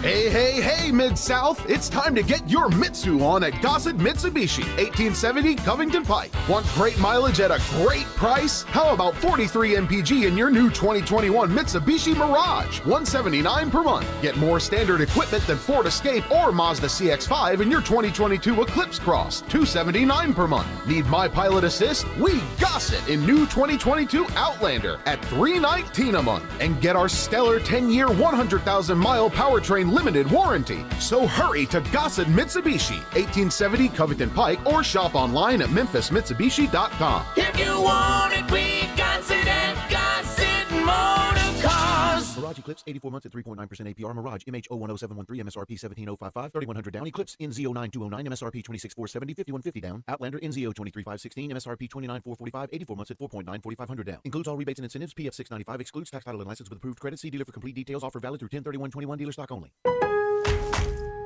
At Lowe's, we believe fashion and function should live together, especially when it comes to flooring. That's why we put together a showroom with the top stylish brands like Bruce Hardwood, SmartCore Luxury Vinyl, and Satori Tile, all known for their reliable durability. See everything our showroom has in store for you. Order now and get it installed with help from Lowe's. Home to any budget, home to any possibility. Install available in-store only and through independent contractors. See Lowe's.com for details and licensing. U.S. only. Action247.com is your Tennessee sportsbook for same-day pay. Action247.com. Local, legal. A sportsbook by Tennesseans, for Tennesseans. Win a little or win a lot. Action247 has same-day pay. The other guys make you wait for your winnings. No more waiting with Action247 same-day pay. Visit us online at Action247.com. Local, legal. Action247. You got action. Problem gambling? Call 1-800-889-9789. Belly Acres' motto is City-Fied Farm Fresh. The goal is simple: provide a fun, unique farm-to-table experience for the whole family. Two great locations, Regalia at 6130 Poplar and in Overton Square at 2102 Trimble Place. Overton Square hours Sunday through Thursday 11A to 9P, Friday and Saturday 11A to 10P. Regalia Sunday through Thursday 10:30 a.m. to 9 p.m. and Friday and Saturday 10:30 a.m. to 11 p.m. Signature burgers are made from 100% grass-fed beef. Sandwiches, salads, and the best milkshakes anywhere. The burgers, so good, like the Dare Ya or the Double Dare Ya, and the melt in your mouth. And you have to try the Voodoo Moo Moo. It is the quality brand the Belly Acres team has developed using grass-fed beef with creative homemade toppings in a fun farm setting right here in the city. The goal at Belly Acres, to become even more sustainable as they grow. In Overton Square and in Regalia, the very best quality available in Memphis, burger shakes and smiles at Belly Acres. Kevin Kugler and Ron Jaworski here from Westwood One with a preview of Monday Night Football. From Nashville, we'll have the call as Ryan Tannehill, Derrick Henry, and the Titans play host to the Buffalo Bills. Ron, Tennessee is playing well and leading the AFC South, but the Bills come in looking for their 5th straight win. Kevin, the Buffalo Bills, after a big win against the Kansas City Chiefs, right now look like the best team in the AFC. They are playing complete football. Obviously, Josh Allen having a terrific season so far, but they are running the football, playing great defense. And, man, if you have to go up to Buffalo late in the season, oh, it's going to be a rough way to win. That's for sure. But coming up, they face the Titans in primetime on Monday Night Football. Remember to listen to Westwood One's coverage of the NFL all season long, right here on Sports 56 and 98.5 FM. Prescription products require an online consultation. Restrictions apply. See website for full details and important safety information. Think you might have ED? Not sure? Well, we'd like to let you in on a little secret. ED is common. About 40% of men experience ED by age 40, but the solution is simple. Find it at 4hims.com. I didn't have to talk to a doctor in person. There was no copay, and the medication was shipped right to my door in discreet packaging. Hims took care of it, fast and easy. Now our love life is better than ever. Get access to doctors online who can prescribe you FDA-approved ED medication if appropriate. The same active ingredient as name brands, but 90% cheaper. Skip the waiting rooms and pharmacy lines. Get a free medical consultation and rise to the occasion or your money back. Go to 4hims.com/joy to get your first visit free. No copay required. The only way to get this special offer is to go to 4hims.com/joy. FORHIMS.com/JOY. It's time to get peace of mind with Kia's 10-year, 100,000-mile powertrain limited warranty, and Gossett's got the goods to put you on the road today. 2021 Kia Forte, 41 mpg highway, $249 a month. 2021 Kia Rio S hatchback, 41 mpg ready to road trip at $258 a month. Get turbo power with 2022 Kia Soul, $267 a month. And they're not leases, you own them. Forte, $249, Rio, $258, Soul, $267. You want it? We Gossett at Gossett Kia, 1900 Covington Pike, or shop 24/7 at KiaCovingtonPike.com. Ask for Bobby J. He'll put you in a new Kia today. If you want it, we Gossett at Gossett Motor Cars. All 72 months at 2.9%, $29.99 down payment. Forte, ME 409,215, MSRP 19,335. Rio, ME 427,894, MSRP 19,755. Sold in 7808,276, MSRP 20,615. Includes all rebates and incentives. PF 695. Must finance through Kia on low APR. Excludes tax, title, and license with approved credit. See dealer for complete details. Offer valid through 10/31/21. Dealer stock only. Now, back to Sports Time on Sports 56. Here once again are Brett Norsworthy and Gabe Kuhn. Back in to wrap up hour number 2 with our Who Won College Football and NFL Weekend and our overreactions right here on Sports Time on Sports 56 with Gabe and Stat. So let's get right into it. College football, who won? I guess I'll start. And it's same as it was last week, honestly, Brett. I go with Caleb Williams. Left no doubt. Good one. On who should be the starter. He is absolutely the starter. 18 for 23, 295 yards, 4 TDs, 9 rushes, 66 yards and a TD. And he put up 52 points. That's what Oklahoma's used to. Granted, they gave up 31. That TCU offense was rolling a little bit. But Caleb Williams and that Oklahoma offense were rolling. Everybody had them on upset watch, and it wasn't even close. Bryant, your college football winner? I went with UConn. They got their first win of the season. Good one. Yeah, they're my Over winner. Yale? Over Yale is their first win since October 26, 2019. Big money. Yeah. Big money. Took down the Bulldogs of Yale, the Eli's. My college football winner, yeah, I'm partial, but 234 passing, 195 rushing. He was over 200 yards until trying to melt the clock away. It was Matt Corral, 426 yards in total offense. But now the whole question around him and his availability for LSU is very real. Yep, it is 30 rushes. That impressed me. He's a tough guy. He really is a tough guy, and he showed how tough he was in that game. My NFL winner, Jags in London, snapped their 20-game losing streak behind a Matthew Wright field goal. Maybe they need to play. UConn in Jacksonville. 23-20 over the struggling Dolphins in London. Urban Meyer, I mean, everybody sort of turned their head away from him. They're not really looking at Urban Meyer right now with the John Gruden news. Now they've won a game. He a lot of that pressure's off him right this second. Yeah, he got a lot of the heat taken off of him by my NFL winner, the Las Vegas Raiders, in a week of a maelstrom with everything coming at them to take care of business and defeat Denver. Very impressive, right? Well, y'all aren't going to believe me, but I have on my sheet of paper as my winners both the Jaguars and the Raiders, so I think y'all covered it for me. Great minds. And I understand why. I understand why completely. Now, overreactions. Where do we start? Let's start with college football. Florida needs a new head football coach. After the loss versus LSU, Florida is now 4-6 in their last 10 under Dan Mullen. That's not that wild. My college football overreaction of the 11 undefeated college football teams, only Georgia and Cincinnati will go to the college football playoff out of that 11. Okay. My college football overreaction. Jimbo Fisher will become the next head coach at LSU. Obviously, Scott Woodward's there, who hired him at Texas A&M. But I think this is the part that's the overreaction. I think this is what he's doing. I think he keeps his name relevant every so often and gets teams playing well, and then some talk happens. But he has his name, in good standings with other teams. That he can just jump to another team and get another big bag. Okay. He's got a bag right now. He's got a bag. He's got a big old bag right now. My NFL overreaction, Cowboys winning the Super Bowl. I know a lot of Cowboys fans would not think that's much of an overreaction. It's not. I don't. My NFL overreaction, the Cardinals are going undefeated. They already beat the Rams, Browns, 49ers, 17-0? Yeah. Who can beat them? If they've beaten the Rams, Browns, 49ers, Titans, who else in the league is there to beat them? Top that, Bryant. I'm going to try to.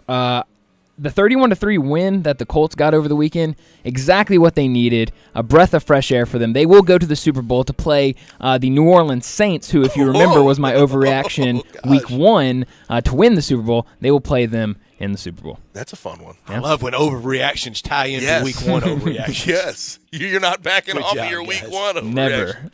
Never. We want your overreactions. Yes. 901-360-8255 on the AutoZone listener line. The rest of the show on the other side, we'll bring on Evan Barnes from the CA to talk Tigers and Grizzlies. 5:30 Monday Night Football preview and pick top 4 defensive players all time for Buffalo and Tennessee. To 5:45, we'll do Taco Bell Crunch Time and send you on your way home. But we'll be right back right here on Sports 56 98.5.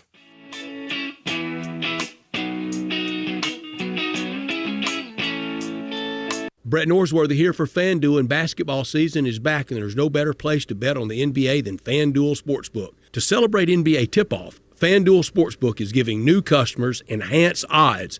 That's right, get 75-1 odds on any team to win on October 19th or 20th. If you've been thinking about joining FanDuel, now's the perfect time to give it a shot. See for yourself why FanDuel is America's #1 sportsbook. Just download the FanDuel Sportsbook app and sign up using promo code CASH to get 75-1 odds on any team to win on October 19th or 20th. That's promo code CASH. And make every moment more this NBA season. Must be 21 or older and present in Tennessee. New users only. $10 first deposit required. Must wager in designated offer market. Max bonus $150. Bonus for Tennessee users fulfilled in site credit within 72 hours. Tennessee site credit expires 14 days after receipt. Restrictions apply. See full terms at sportsbook.fanduel.com. Gambling problem? Call the Tennessee Red Line at 1-800-889-9789. I got him on the line, Jeff Allen, the king of happy at Gossett Kia South Mount Moriah. Hey folks, need a new ride that gets 41 MPG? 2021 Kia Forte, $249 a month. 2021 Kia Rio S hatchback, 41 MPG, only $258 a month. Plus a 2022 turbocharged Kia Soul, ready for that road trip at $267 a month. Plus, you'll always get Kia's 10-year, 100,000-mile powertrain limited warranty program. Remember, Forte $249, Rio $258, Soul $267. And don't sell your trade till you check with us. So whether you live in Horn Lake, South Haven, Olive Branch, or Memphis, you'll be happy at Gossett Kia on Mount Moriah, 2680 Mount Moriah, or KiaMountMoriah.com. All 72 months at 2.9%, $29.99 down payment. Forte, ME 409,215, MSRP 19,335. Rio, ME 427,894, MSRP 19,755. Soul, M 7808,276, MSRP 20,615. Includes all rebates and incentives. PF 695. Must finance through Kia on low APR. Excludes tax, title, and license with approved credit. See dealer for complete details. Offer valid through 10/31/21. Dealer stock only. Rich Eisen from Monday Night Football on Westwood One, here with a preview of a great matchup between two AFC division leaders. From Nashville, Derrick Henry and the Titans take on Josh Allen and the 4-1 Bills. Buffalo's coming off an impressive win over the Chiefs last week, but Allen reminds us that was just week 5. 4 wins doesn't get you into the playoffs. We came into a hostile environment, played a really good team, ended up with a win, and that's our goal each and every week. There's still a whole lot of football left in this season, and we got to continue to stack wins. Now the Bills face the Titans, who ran over the Jaguars last week and sit atop the AFC South at 3-2.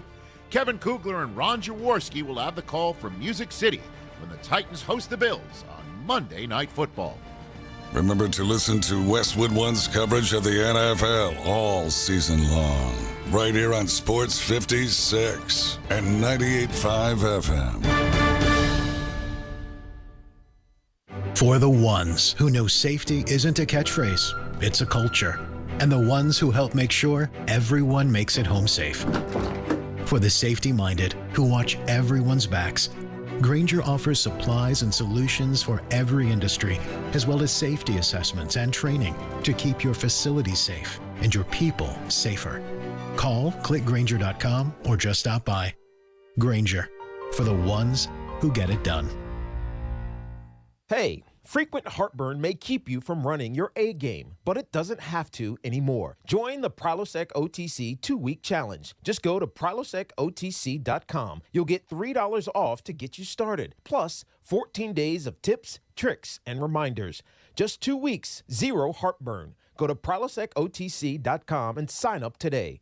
Zero heartburn is possible with Prilosec OTC. Use as directed for 14 days to treat frequent heartburn, not for immediate relief. Did you know the arrow in Amazon's logo represents A to Z? Maybe the My Computer Career logo should represent unemployed to employed. Ryan was out of work when he started classes in March. In September, he started his IT career, working for Amazon, making more money than he ever thought possible. Here's a prime opportunity. Go to mycomputercareer.edu and take the free career evaluation today. You could start your new life as an IT pro in as little as 4 months. It's not rocket science. It's mycomputercareer.edu. I'm with John Burgos in the alley at the world-famous Rendezvous. John, it's so good to see you. How are things at the restaurant? Brett, things in the restaurant are fine, but like all restaurateurs will tell you, things are still not back to normal. Supply chains are interrupted. 1 week we can't find charcoal. Another week we're short on ribs. Another week they can't find the plastic bottles to fill our sauce jars with. I've watched in awe as our fellow Memphis restaurateurs have worked their way through these past months. John, always new and exciting things at the Rendezvous.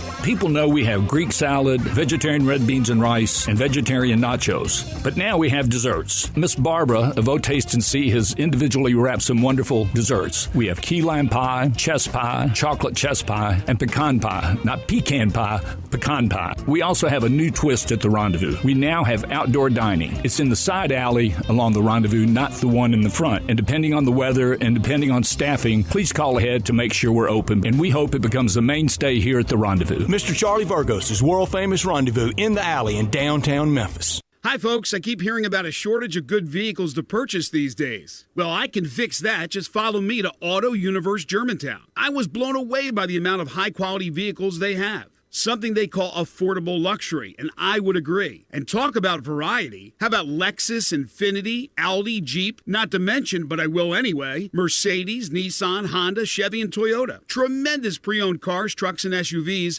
and they're always adding more.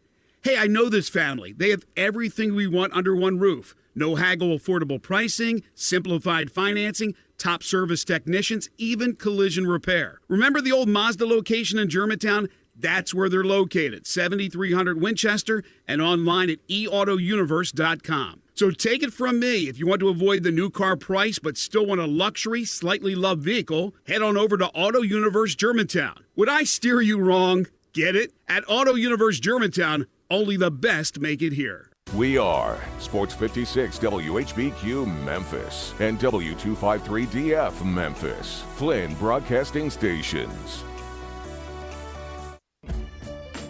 Now, back to Sports Time on Sports 56. This hour is brought to you by DeSoto Auto Sales. Here once again are Brett Norsworthy and Gabe Kuhn.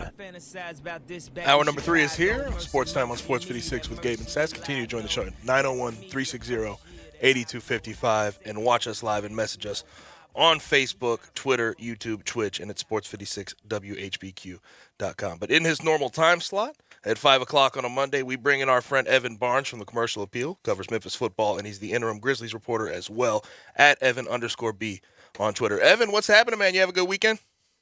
It was a good weekend, yeah. Good weekend. Didn't have to cover a football game, which was nice. Right. But overall, good weekend. Obviously, today has been back to the grind, as we all saw today's big news with Jaren Jackson. So it's been a day. Yes. We'll get into the Grizzlies stuff here in a second because they do open up the season here in 2 days, and it really was a quick turnaround. But as far as Memphis football goes, they sort of get back on the winning side of things this week, and it looked better. I think the biggest thing I took away from this week is that they got up and they kept playing offense. They weren't worried about the possession time. They weren't worried about that whole battle since they were playing Navy, and they stayed aggressive offensively throughout the whole game. Yeah, I thought the offense looked fun and explosive again. I thought that, for me, the first play of the game kind of set the tone when Javon Ivory caught that pass over the middle, and it just kind of showed that this Navy secondary was going to be in for a fight, and they were just right for Memphis to pick on them, and Memphis did not let up, which I thought they needed to do. This was a game where I felt that they had to be in attack mode because Navy was going to wear them down, and instead what we saw was Memphis was in attack mode, and Navy could not wear down the Memphis defense. So overall, I thought it was a good must-win type of performance with urgency against a Navy team that probably has looked as bad as we've seen in recent years.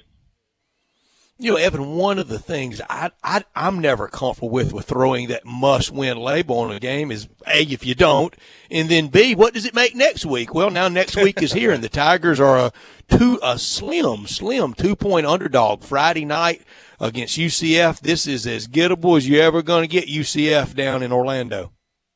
Well, I'll say this, Brett. The reason I'd say that was a must-win game, because if they lost and they went to 3-4 heading into this game, then I think fans would really need to start worrying about where this team is headed and how bad. Oh, you're right. You're right. It was must. I get what you're saying. Like, I mean, you obviously put pressure on one game, and then obviously does that pressure repeat. So I definitely see what you're saying. But I think that game was a must-win for Memphis, and this game is a must-win because, let's be honest, you don't want to go into the bye week with a loss.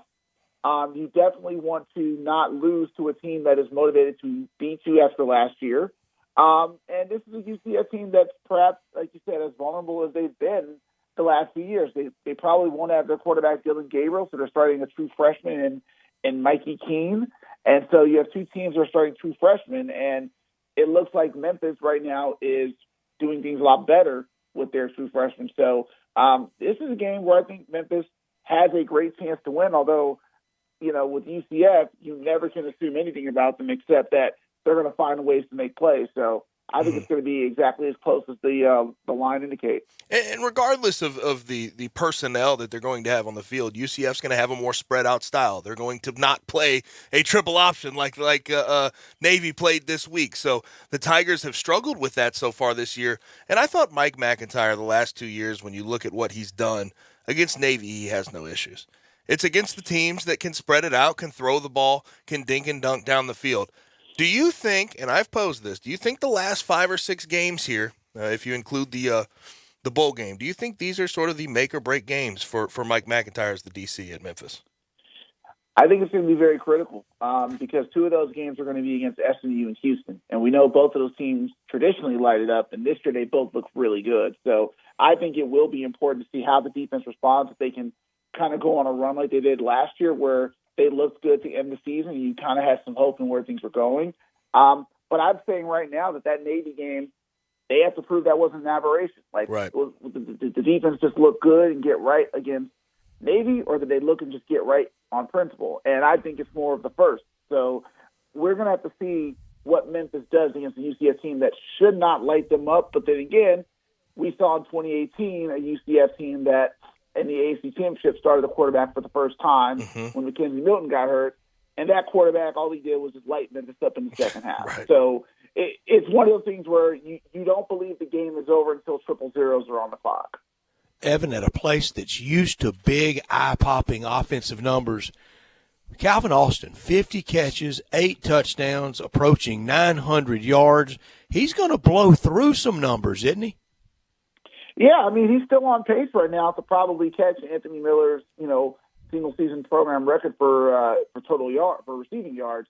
The touchdowns we'll have to see because I believe because he didn't score a receiving touchdown, Anthony Miller's 18 touchdowns might still be safe. But at this point, there's a chance Calvin Austin could have the best single season a receiver's had in Memphis. And when you throw in his all-purpose yards, he could threaten to have a 2,000 all-purpose yard season, which would be really, really great for him. So he's become fun to watch. I think, it's probably why we asked Ryan, how does he feel about where Calvin stands among the best players in the country? And he gave us that great answer on Sunday where he said that he absolutely deserves more national recognition. And I think, to me, you don't ask for respect, you don't beg for respect, you earn respect. And Calvin has done that here in Memphis. So I think the more he puts up numbers and the more he plays the way he's played, I think you're going to see him definitely, be talked up for more awards and honors as the season progresses. And Evan, I'm right there with Coach Silverfield on that, considering when you look around the AAC, I would challenge people to find a guy offensively who the defense is going to game plan around and still gets whatever he wants and still continues to be the focal point of the offense. Yeah, I mean, it's very difficult. Right now, I probably would say, especially after that performance on Saturday, Cincinnati's running backs from 4 looks really, really good. Like, I think to me, he might be a better player on that team than Desmond Ritter. I know Desmond Ritter's the quarterback on Cincinnati, but I think what he can do, he fits kind of that Luke Fickell, run the ball, defend, and that's kind of what he can bring to the table. So I think he's definitely in that category. I think SMU's quarterback is going to put up some ridiculous numbers, Tanner Mordecai.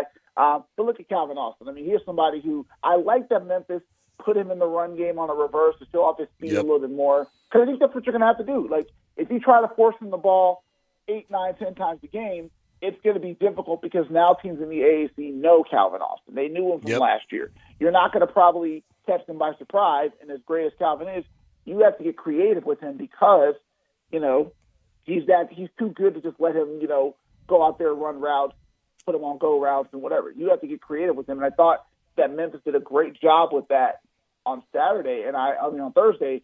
And I hope that they keep that up because I think that's going to help expand this offense more. The teams have to worry about him besides just catching the ball. Yep, and the Tigers play UCF on Friday, 6 p.m. It'll be on ESPN2, another non-Saturday game. Now to the Grizzlies. Jaren Jackson Jr. signs his 4-year, $105 million extension. It seems like more than anything with the extension, this is sending a message to the young core, to Ja Morant, to Desmond Bane, that they are willing to spend the money if you are going to be part of the future. And I think that's more than anything what this shows about this front office.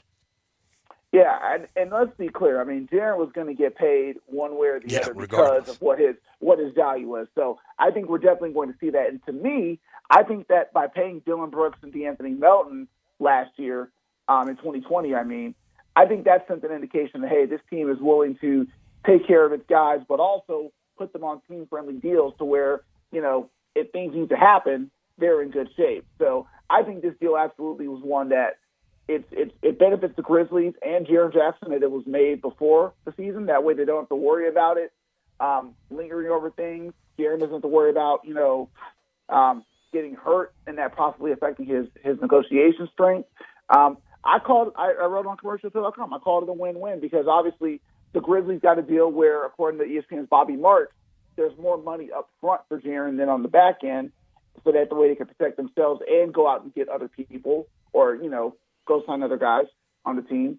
But it's also benefiting Jaren Jackson because he got more than what Bobby Marks or Spotrac projected for him. They projected around the $80 million range for him. He got 100 right off the gate. So I think it works for him. And, in 3 years, Jaren will probably be up for an extension. So it's not a bad deal in terms of, hey, if you outplay this contract in 3 years, if you try to get an extension, you're in good shape. So all in all, I think it was a win-win given the fact that obviously the lingering part of this is we hope that Jaren Jackson stays healthy because clearly that's the thing also is that the Grizzlies and Jaren are taking a huge bet that if everything goes well, he stays healthy, the contract will play out. But if not, then the Grizzlies, potentially have another, contract situation that people are looking at like, gee, they kind of overpaid. And again, you hope that doesn't happen, but obviously the ghost of Chandler Parsons is still fresh around the people's minds in Memphis. Evan, let's go. I like your win-win. I agree with you. Let's go win. So Jaren Jackson in the first 3 years of this contract, he's all we dream of. The Grizzlies say in that third year, so that would be spring of 24, they go to a Western Conference Finals like the Core 4 guys did. What will that next contract look like? I'll tell you what. You know what Mike Conley and Marc Gasol made in their third contract? Like, I think Marc Gasol's third contract was $115 million extension, and then Mike Conley got that massive big, over $150 million extension. That was the highest contract in the league. You're talking that kind of money, and that would be good. Like, obviously, that's what you want to see. You're obviously going to invest in Jaren and Ja. And they both have earned the money they're going to get. Now, Ja, but money-wise, could that be $80 million per? Not $80 million per. I know the salary cap's going to rise, but no. We're not talking that much. But I mean, you're looking at possibly, I don't want to throw out a number or anything, but if the salary cap continues to rise, I mean, you're looking at probably making $30 million a year for Jaren. And let's be honest, like the maximum contract rookie extension for next year is $181 million over 5 years. And if Ja gets that, Ja crosses over the $30 million a year club. So you're talking that possibly, if all goes well, two guys on the team who can make $30 million, in 3 years. In little old bitty Memphis. Hey, well, let's be clear. Robert Perry is not a little bitty person. Right, that's right. I'm just being honest. Like, yes, little bitty Memphis, yes, but Robert Perry is a billionaire. Big check. Yes. Yeah. I'm not worried about his pockets being able to take care of that. Right. Yeah, and we got banks, and you can wire transfer anywhere in the world. Paris sitting pretty nicely in the Evan. Exactly. So we'll see. It's a lot to think about, but right now you just have to hope that Jaren stays healthy because this team's success really depends a lot on him taking a step forward and being healthy as much as, say, Ja Morant, having the great third year many people expect, or Desmond Bain growing, or Anthony Melton or anybody else. It really hinges a lot on can Jaren stay healthy. And if he can, this team will go a long way to 2021, 2022. Right, and that contract you're talking about for Ja Morant, it seems like, based on what we saw this preseason with what he's doing, shooting the ball, getting into the mid-range, it looks like he is on his way to getting that contract, no doubt. And they've earned it. Yeah, look, if Ja Morant has the season everybody expects, and because of how important he is to this franchise, that contract is going to be, as soon as the guys are eligible to sign money, he will sign that contract probably on the first day just to get it over with. I mean, there won't be a drawn-out negotiation. It'll be, they know what the amount is. They know what Ja Morant has done. He's clearly the best player in his rookie class as far as what he's produced.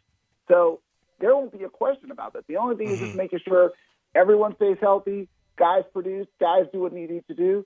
And, again, this is going to start a really good chance to see what this offseason will be because obviously 2022, it's not just about signing Ja Morant. It's going to be kind of saying, okay, what are you going to do in free agency too? So there's a lot to watch. And be attractive. There's a lot to watch between now and summer 2022, but it'll be really critical to see how the Grizzlies make the right decisions to set up what this next generation will look like on Morant and Jackson's second contract. I've already called 2024 Western Conference Finals, so I mean, there's no, let's go. So, Evan, I want to ask a core question. So we know the core four, and we know their contribution. we know two big pieces. It's Jaron and Job. Who's the natural third person that has to be in a core for the Grizzlies? That's a good question. I mean, is he on the team? That's what I was going to say. Is it somebody who's on the team right now? Is it somebody in free agency? I'm not sure if I can answer that right now. I think what the Grizzlies could hope for is that you see Dylan Brooks, you see a Desmond Bane ready to improve. You think those guys could definitely be pieces on the team. But I think Dylan Brooks' best role to me is somebody who can be a not necessarily a 3-and-D guy, but a guy who can be a secondary or third scorer on a team who doesn't have the pressure to have everything on his shoulders. Because I think with how unpredictable some of his game can be, you don't want to put that much pressure on Dylan Brooks to where he can just kind of, be free to do what he wants. You want to have some guys you rely on, and then you can rely on him to do other things. So I would be curious to see. I think that's what the Grizzlies are going to look at this year. Is do they have a good third option? Is Dylan Brooks, when he gets back, is he going to be that third option? Is Desmond Bane long-term someone who can be that third option? I'm not sure. And I think that's what the team is really going to evaluate because they got some decisions to make this offseason, whether it's Kyle Anderson, Tyus Jones in free agency, or whether they look around and see, who's available on other teams in free agency. So there's a lot of options. There's a lot at stake this season, and the Grizzlies front office has to, get it right. Last thing for Evan Barnes. So Zaire Williams is probably a guy, picking him that high that you think maybe upside-wise could be a third option. What do you think their plans are this year with Zaire, though?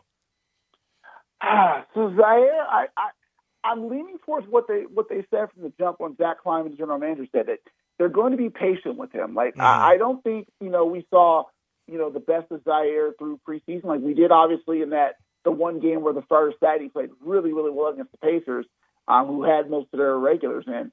But I think what we're going to see from Zaire Williams is a very patient approach to where the team is going to not throw him into the fire right away because they have so many wings, but they do want to develop him because he's somebody who needs to kind of be at his potential in year 3 when you're looking at John Jaron on those second contracts.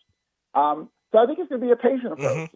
They look at him as somebody who can, get stronger, add more weight, refine his shot a little bit, and maybe in year 2 we see Zaire Williams take a really good leap. But I don't think this year we'll see flashes from him. We'll see him show some good things with his passing. We'll see some great shot creation. But overall, I would say I would not expect to see Zaire have the immediate impact that you see from other rookies just because I don't think the Grizzlies are going to put him in that position where they're going to depend on him to be that guy right away. Grizzlies open their season Wednesday against the Cavs. And real quick, Dylan Brooks, is there any update there with his hand in that situation?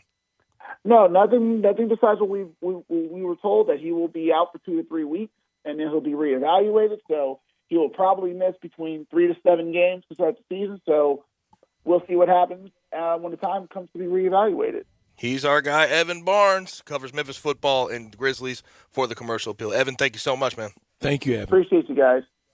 Have a great week. Evan Barnes with us, and he's got a busy week ahead with all the stories that he covers. This hour of our show brought to you every day by our title sponsor. That's DeSoto Auto Sales at 5704 Goodman Road. Very proud to serve DeSoto County and the surrounding area. Visit them online at DeSotoAutoSales.com. Check out the referrals, the testimonials, and look at all the beautiful cars. All those cars are test-driven, checked out from bumper to bumper, unlimited inventory, every make, every model. If it's not on the lot, they'll go find the special car just for you. You will be treated like family by kind, courteous employees, laid-back atmosphere, no high-pressure sales. The ultimate car experience is what they guarantee. They know we live in a world today that time really matters. That's why you walk in within 45 minutes, you test drive a car, credit approved, paperwork completed, and you're out of there in 45 minutes or less. You could do it right now, right after work, and be home in plenty of time for dinner. They keep it simple at DeSoto Auto Sales at 5704 Goodman Road, 662-890-7184. Come on down to DeSoto County for that town and country experience at DeSoto Auto Sales. It is Monday, so that means we will have our Monday Night Football preview. It'll be the Bills and the Titans. And it looks right now, the line has moved a little bit, but the Bills are still 6-point favorites. We'll give you our picks and our top 4 defensive players for Buffalo and Tennessee all time. We'll do that when we come back on Sports Time with Gabe and Stats. Hi, everyone. This is Greg Gaston. After 16-plus years coming to you during the midday hours, Eli Savoy and I have moved to the morning drive. You can join us weekdays from 7 to 10 a.m. for the all-new Sports 56 mornings, only on Sports 56 and 98.5 FM. Brian Elder's Roofing Solutions. I'm Brian Elder, 867-0303. Hurricane season is upon us. Is your roof ready? Are your shingles laying down and sealed properly? Call me right now, 867-0303. They say you get what you pay for. That's why my opinion is free. Maybe you've got years of life left in your roof. If so, I'll tell you that. But if I find storm damage or a compromised roof system, I'll lay out some options for you. Don't let them tell you it needs to be replaced if it only needs a repair. Call me, 867-0303. Has your insurance company already seen it and rejected your claim? Maybe they're correct. Most of the time, they're not. They do tend to become more reasonable once I get involved, though. 867-0303. I'll measure your roof from outer space or BrianElderRoofing.com. Call 867-0303. Brian Elder's Roofing Solutions. Moving is stressful, but Black Tie Moving can take the worry out of the process. Whether you're moving across town or across country, moving your home or your office, your personal moving concierge from Black Tie Moving will work with you to design a plan that perfectly fits your budget and needs. And they're available 24/7 to answer any questions you have. Give Black Tie Moving a call at 901-316-6196 or go to blacktiemoving.com/Memphis to get your personal, no obligation quote from the moving experts at Black Tie Moving.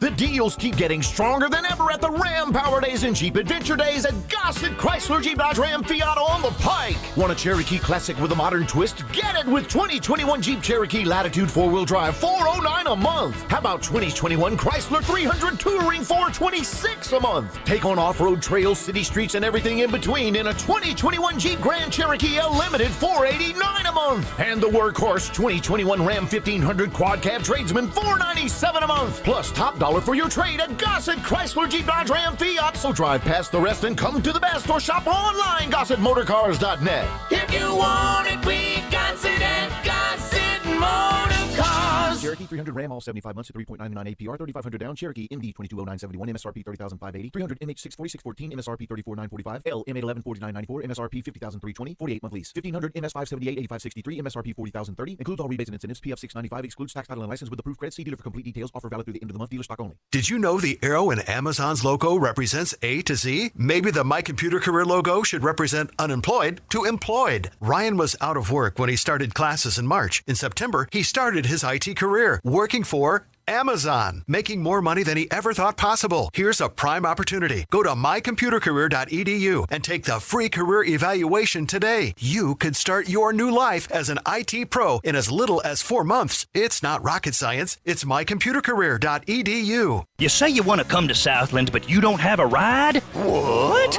Well, you got one last chance to win a ride in the Southland Casino Racing Free and Easy Car Giveaway. You say you don't need a car? What? Take the cash value. We don't care. Just get to Southland and earn those entries in the Free and Easy Car Giveaway. It's still the quickest drive, and a new car makes it quicker. Next drawing, Sunday, October 31st. Must be 21 plus. Play responsibly. For help quitting, call 800-522-4700.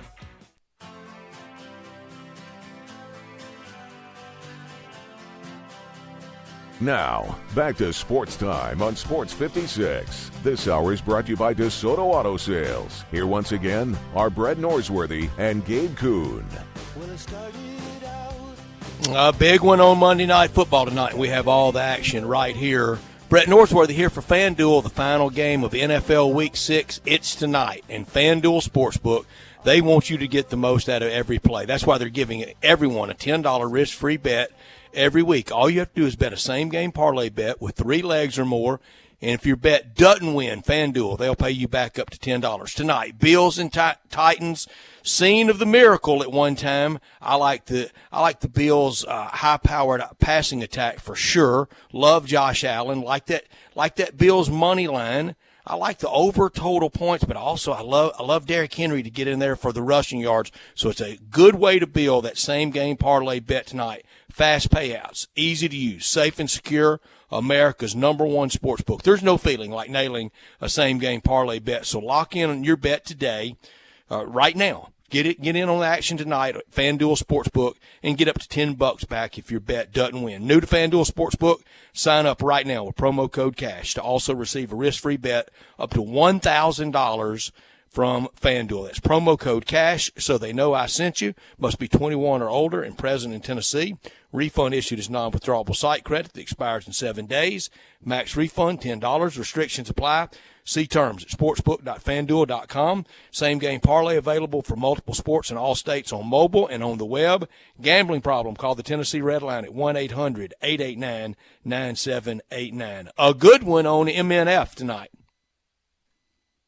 I am excited to see this. And there was one time where I think you and I were on the same boat with Josh Allen after that rookie year, watching him run the ball, tuck it, and not really want to throw it from the pocket. I missed Dave bad was on out that there one. early. Dave, yeah, he was. Dave really did. Credit to Dave. And to Don't be tell honest, him I though, said that, please. yeah, I won't. With Josh Allen coming out of college, even at Wyoming, wasn't completing a lot of his passes. Big old strapping, big arm. I thought he was Jay Schrader. Ran pretty well. The whole thing, but I tell you, didn't I was have scared much he was, belief. and I missed badly. I thought he was Jamarcus Russell. Well, at least he studied a little film.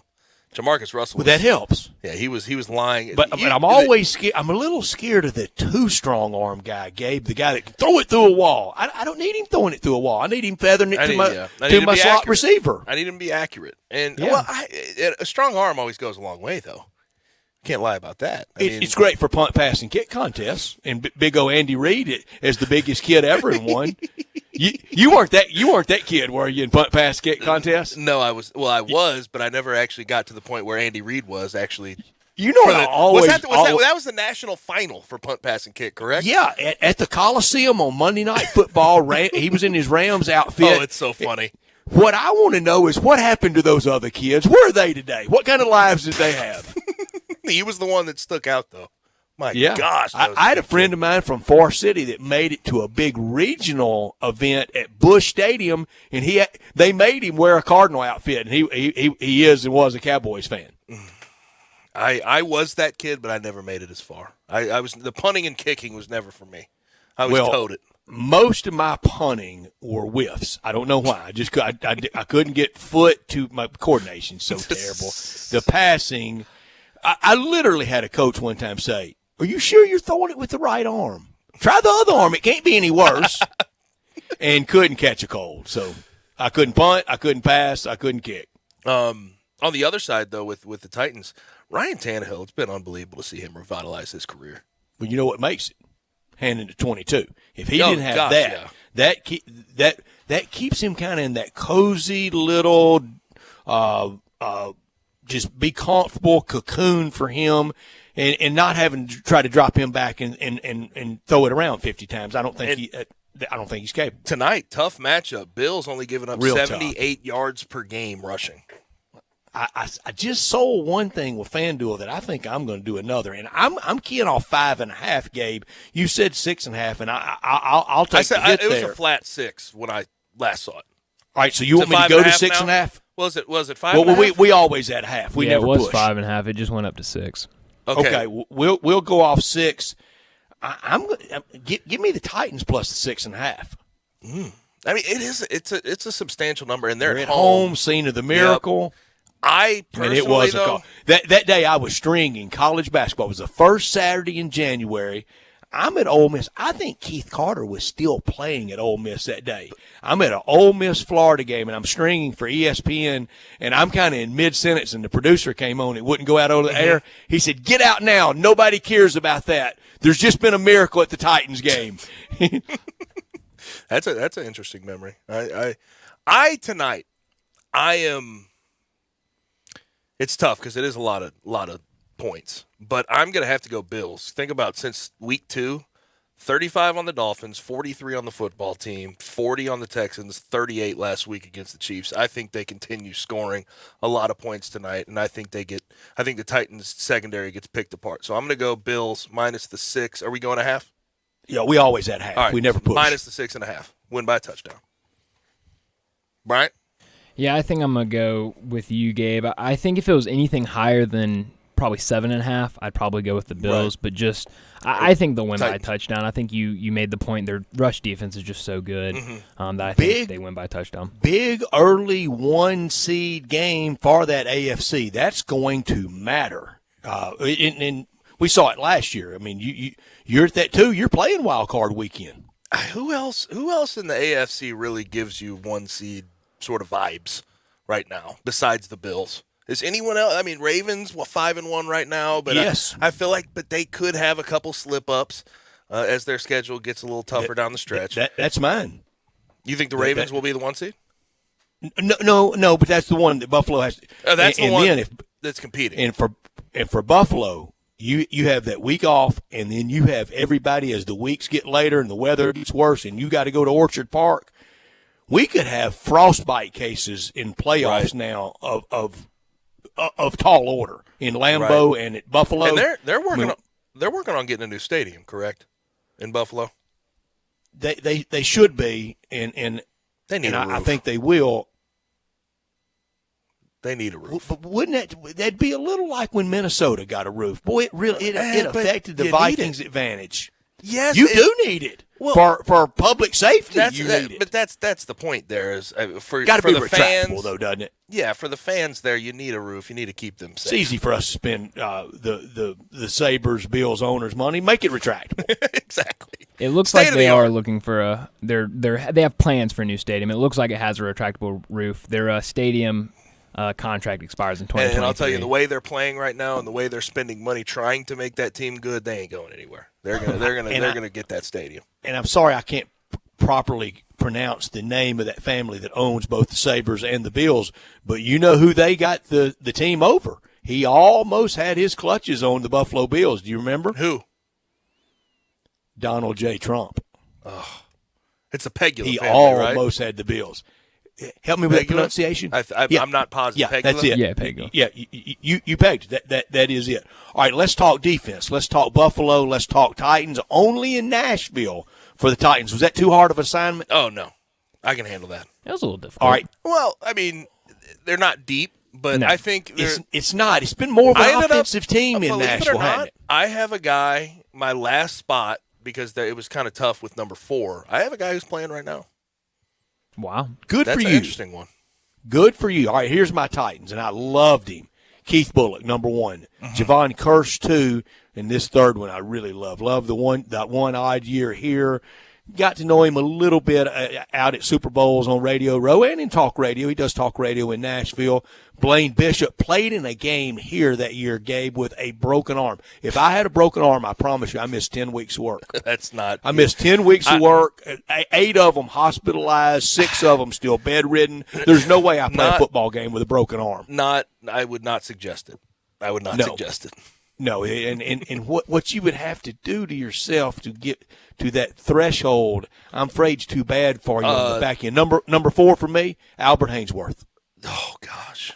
In Tennessee, not the Washington I understand. football team, Albert Hainsworth. Albert, man, he was just a piece of work, wasn't he, though? He was in at Tennessee with Hainsworth and John Henderson. Oh, my, blocking him. And I told a friend of mine Saturday night, I said, Heupel would do it. You got to get Henderson and Hainsworth in here, and he will. So, number 1 for me, I go Javon Curse. He was defense rookie year. He was a freak. I wish, though, his injuries didn't slow him down because those first 3 years, he never quite lived up to those first 3 years. Keith Bullock, I have number 2, top 30 all-time tackler. Number 3, I went Jarrell Casey. Here. 5 Pro Bowls, never was an All-Pro, but he was a very good player while he was in Nashville. And number 4, I promised you somebody who played now, Kevin Byard. Very underrated since getting in 2016. Bold. I like that. One-time Pro Bowler, but he's one of the better safeties in the game since he's gotten in. And his best football ahead of him. Yes. Right? Yep. So number 1, I went Jarrell Casey. Then number 2, I went Keith Bullock. Number 3, Javon Curse. And then number 4, Kyle Vadenbosch. You know what's interesting? Good. I debated that. And the Titans have been more offense since they've been in Nashville. McNair, George, Henry. And the Jarrell Casey over Javon Curse is an interesting one because Jarrell Casey, while maybe the top years of his career were not as high as Javon Curse, he had a little more of a window of his good years. 5 Pro Bowls as compared to the 3. So we can say easily the Titans it's still open for face of the franchise on defense in Nashville. Yes. Yeah. We can't say that in Buffalo. This is There's one. Unanimous. Right up there with Ray Lewis as the easiest number one with the Ravens, and it is from Virginia Tech and Outland Trophy winner, straight to the Hall of Fame, Bruce Smith. Quick, Bryant, who's the leading sack getter of all time? Bruce Smith. Yep, good one. There you go, 200 sacks in his career. There once was a Heisman Trophy winner out of Minnesota, out of the Golden Gophers, named Bruce Smith. They're not to be confused. Bruce Smith is ridiculous, though. 2-time Defensive Player of the Year, Hall of Famer. He's the guy. Roll with the rest of yours. I'm going to go 2. Cornelius Bennett, who's 5-time. That's where I have. All Pro. And honestly, after Bruce Smith, there's he's all downhill. Debates to be had. It's really downhill after Cornelius Bennett. Yes, number 3 though, I liked this guy a lot. Kyle Williams, Mr. Reliable for them for a while, especially in sort of the new era of Bills defensive football. 6-time Pro Bowler. He had 7 years. That's better than mine. 7 years where he played 16 of 16 games, and 4 I go Darryl Talley. All right, Bryant. I had the same number 2. 3, I went Darryl Talley, and then number 4, I went Butch Bird. Butch Bird? All right. I got Cornelius Bennett, old number 97, in there, and the hit he put on Steve Berline in college at Alabama has been popularized forever in a game against Notre Dame. Bennett 2, number 3, Darryl Talley. Number 4, not on any of those great teams. And I don't know how great that he was, but his years there, wearing 51, and always wore a big old neck roll. Gigantic neck roll. I think he played college at NC State, and I think at NC State was buddies with Bill Cowher. Anyway, Jim Richer. Was it Richer or Richter? But I got him as number 4. Always wore a big neck roll and played on some not very glamorous Buffalo teams. Kind of the Kyle Williams. Yeah, I was going to say day. Kyle Williams, 6-time Pro Bowler, and barely made the playoffs. Made the playoffs once with Tyrod Taylor, I think. It might be my spelling. I have it Ritcher when I think it was actually Ricther, pronounced Richter, but good player. But yeah, Bruce Smith. But no downhill doubt from Bruce 1. Smith. Woo! It fell off the table. Well, to be fair, can you go uphill from Bruce? You can't really go much higher. You can't really live up to that hype. Bruce Smith. And those D's. Could we? As far as DNs go and sack getters, best of all time, or at least up there. Derek Thomas, sure there. Longevity, though, of career, he'd have to be up there. Shame he didn't finish it just with one team. Kind of, I think at the end with Washington, that's kind of like Franco Harris at the end with Seattle. No, don't do that. Yep. So those are our picks and our top 4 defensive players for Buffalo and Tennessee. When we come back, we will put a wrap on this show with Taco Bell Crunch Time right here on Sports 56 98.5. Be sure to follow us at Sports 56 WHBQ on Twitter, Facebook, and YouTube to watch live video of our shows. Stay up to date with station events and have chances to win prizes from Sports 56 and 98.5 FM. The Relax at Home sale's going on now at Family Leisure. Enjoy a game of pool. How about shuffleboard with friends and family? Relieving aching muscles with full body massage chairs. They're the coolest. Chill out and watch a movie. Or the big game in style with the new theater seating. Also on sale, we got spas and saunas and patio furniture. It's the Family Leisure Relax at Home sale. Going on now, I-40 and Winton Road, Family Leisure. Where family and fun come together. Oh, according to research, 82% of people remember radio ads. So, 82% of you listening will remember that this is an ad for ZipRecruiter. 82% of you will note that if you're hiring, ZipRecruiter finds qualified people for your job. In fact, 4 out of 5 employers who post on ZipRecruiter get a quality candidate within the first day. And 82% of you will remember that you can try ZipRecruiter for free, but you have to go to ZipRecruiter.com/free. Yes, free. Again, that's ZipRecruiter.com/free. Did you know nearly 40% of men under 40 and over 75% of men over the age of 40 experience sexual performance concerns? At the Memphis Men's Clinic, their experienced physician performs a comprehensive evaluation that determines which specific issues may interfere with your sexual performance. These issues can vary and range from anxiety to medical issues, low testosterone, or erectile dysfunction. The Memphis Men's Clinic has has evaluated hundreds of men of all ages over the years and reestablished a normal sexual life. The Memphis Men's Clinic will work aggressively to resolve issues and allow you to restore your sexual health and overall well-being. That's the Memphis way. If you're 20 years old or 90 years old, come and get cared for the Memphis way. Treatment that's based on your specific needs after a professional clinical evaluation by their experienced board-certified physician. Call the Memphis Men's Clinic today at 901-443-0475 or visit memphismensclinic.com. Need to sell your home? You're in luck because I buy houses. All you have to do is call Bill at 901-406-1101. That's 901-406-1101. Grab that PIN, 901-406-1101, or just save it in your phone. Bill at I Buy Houses. I Buy Houses buys houses in any area, in any condition, at any time. As simple as that. I Buy Houses is guaranteed to close in 5 days. So if you need your cash fast, just call Bill at I Buy Houses, 901-406-1101. Has your house been on the market? Were you just tired of renters? Or is it just time to start over? Well, avoid repairing, cleaning, painting, and prepping your house. Just pick up the phone and call Bill at 901-406-1101. That's Bill at I Buy Houses.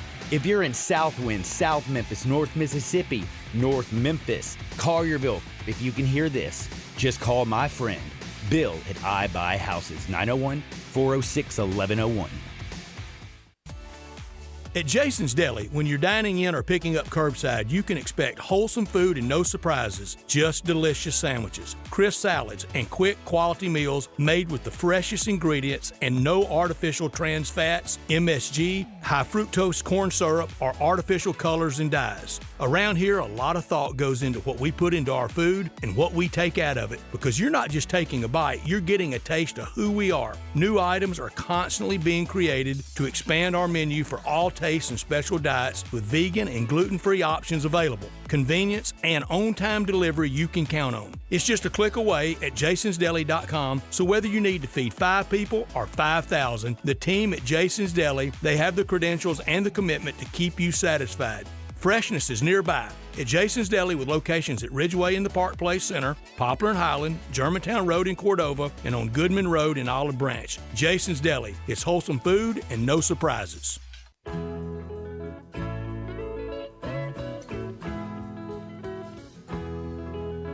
Now, back to Sports Time on Sports 56. This hour is brought to you by DeSoto Auto Sales. Here once again are Brett Norsworthy and Gabe Kuhn. Back on Sports Time on Sports 56 with Gabe and Stats to wrap up this Monday edition of the program. Just have to remind you, for a programming note, we will have Monday Night Football on these airways, 560 AM and 98.5 FM, Bills at Titans. It will start at 7 p.m. Make sure you tune into that. But without further ado, let's get to crunch time.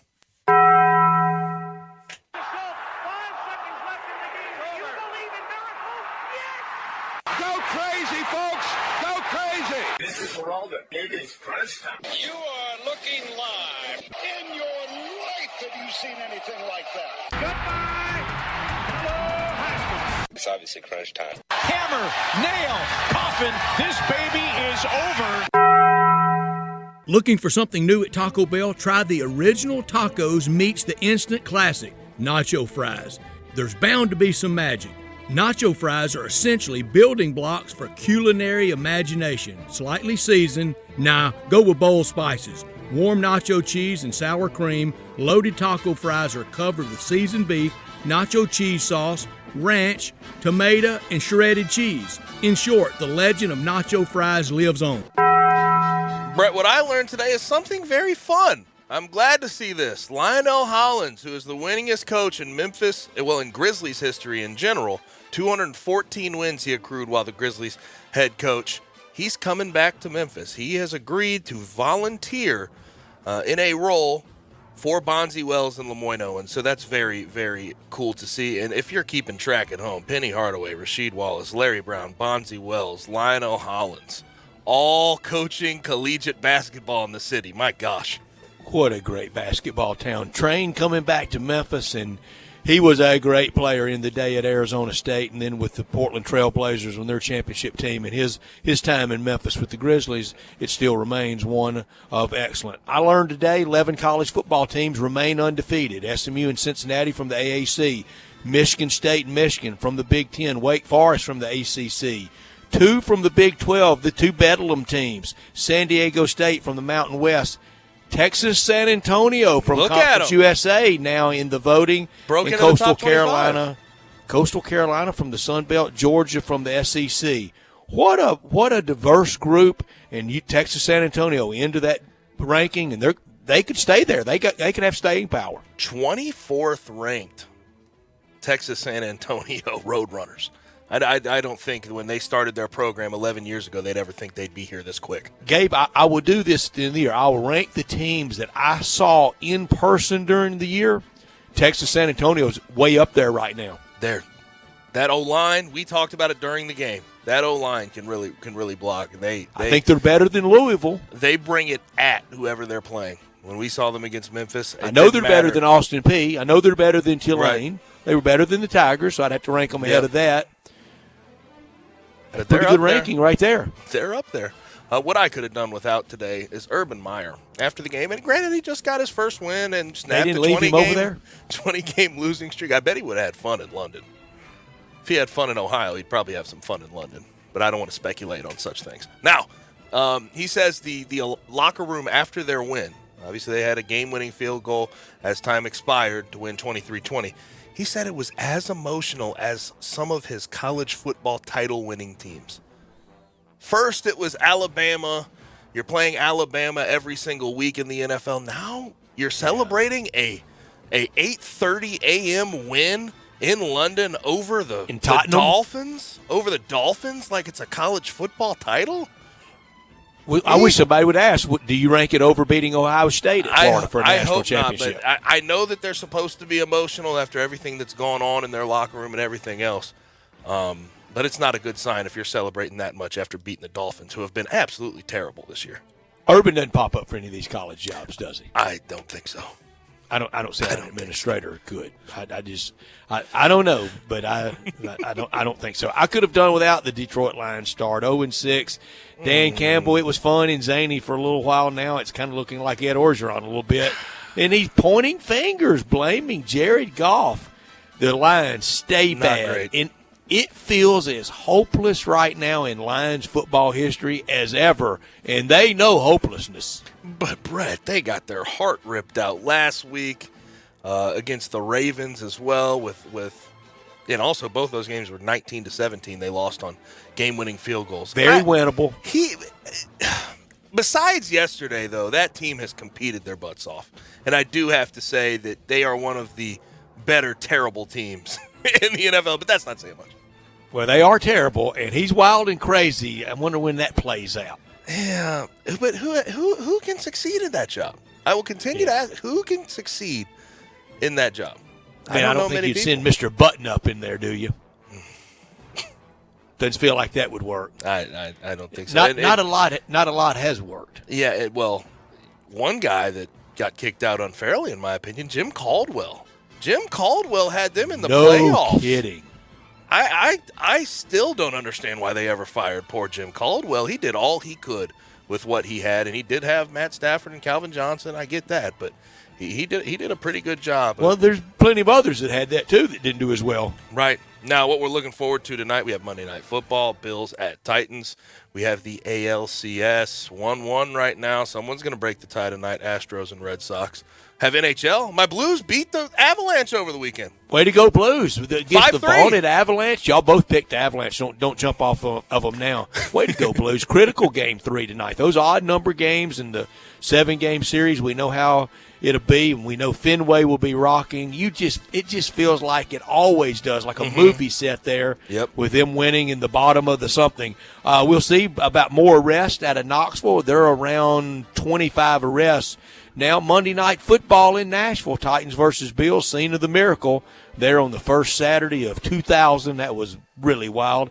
And the LSU coaching search. Let's count the number of names that get involved seriously for that job by the time they hire someone. If they knew what was good for them, I think the two guys you look at first, Dave Aranda and Joe Brady, they've been there. They have the familiarity. They know they'll be able to recruit. Anyone can recruit at LSU. I think Mel Tucker should be in there. He could.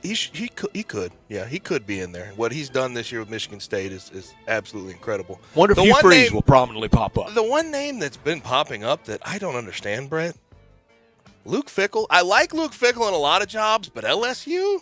Is that? I mean, I know anybody can recruit there. I understand that, but anybody. But it doesn't. Now they doesn't hired make a guy sense. from up there one time in Nick Saban that really worked out. Yes, he did work out, and he worked out at Boldest Alabama hire in the history of the SEC. Yep. Look how he changed it. Yep. That's all we have for today. Thank you to David Cobb and Evan Barnes in their regular spot. Thanks to you for listening. Tomorrow, we'll have Brent Beard on college football, Drew Hill on Grizzlies, and Bo Marchant on the NFL, and we'll talk some Monday Night Football. And Dave on the Tigers. Can't forget about Dave on the Tigers. But for Bryant, for Brett, I'm Gabe. Have a good rest of your day, and meet us here at the same time tomorrow.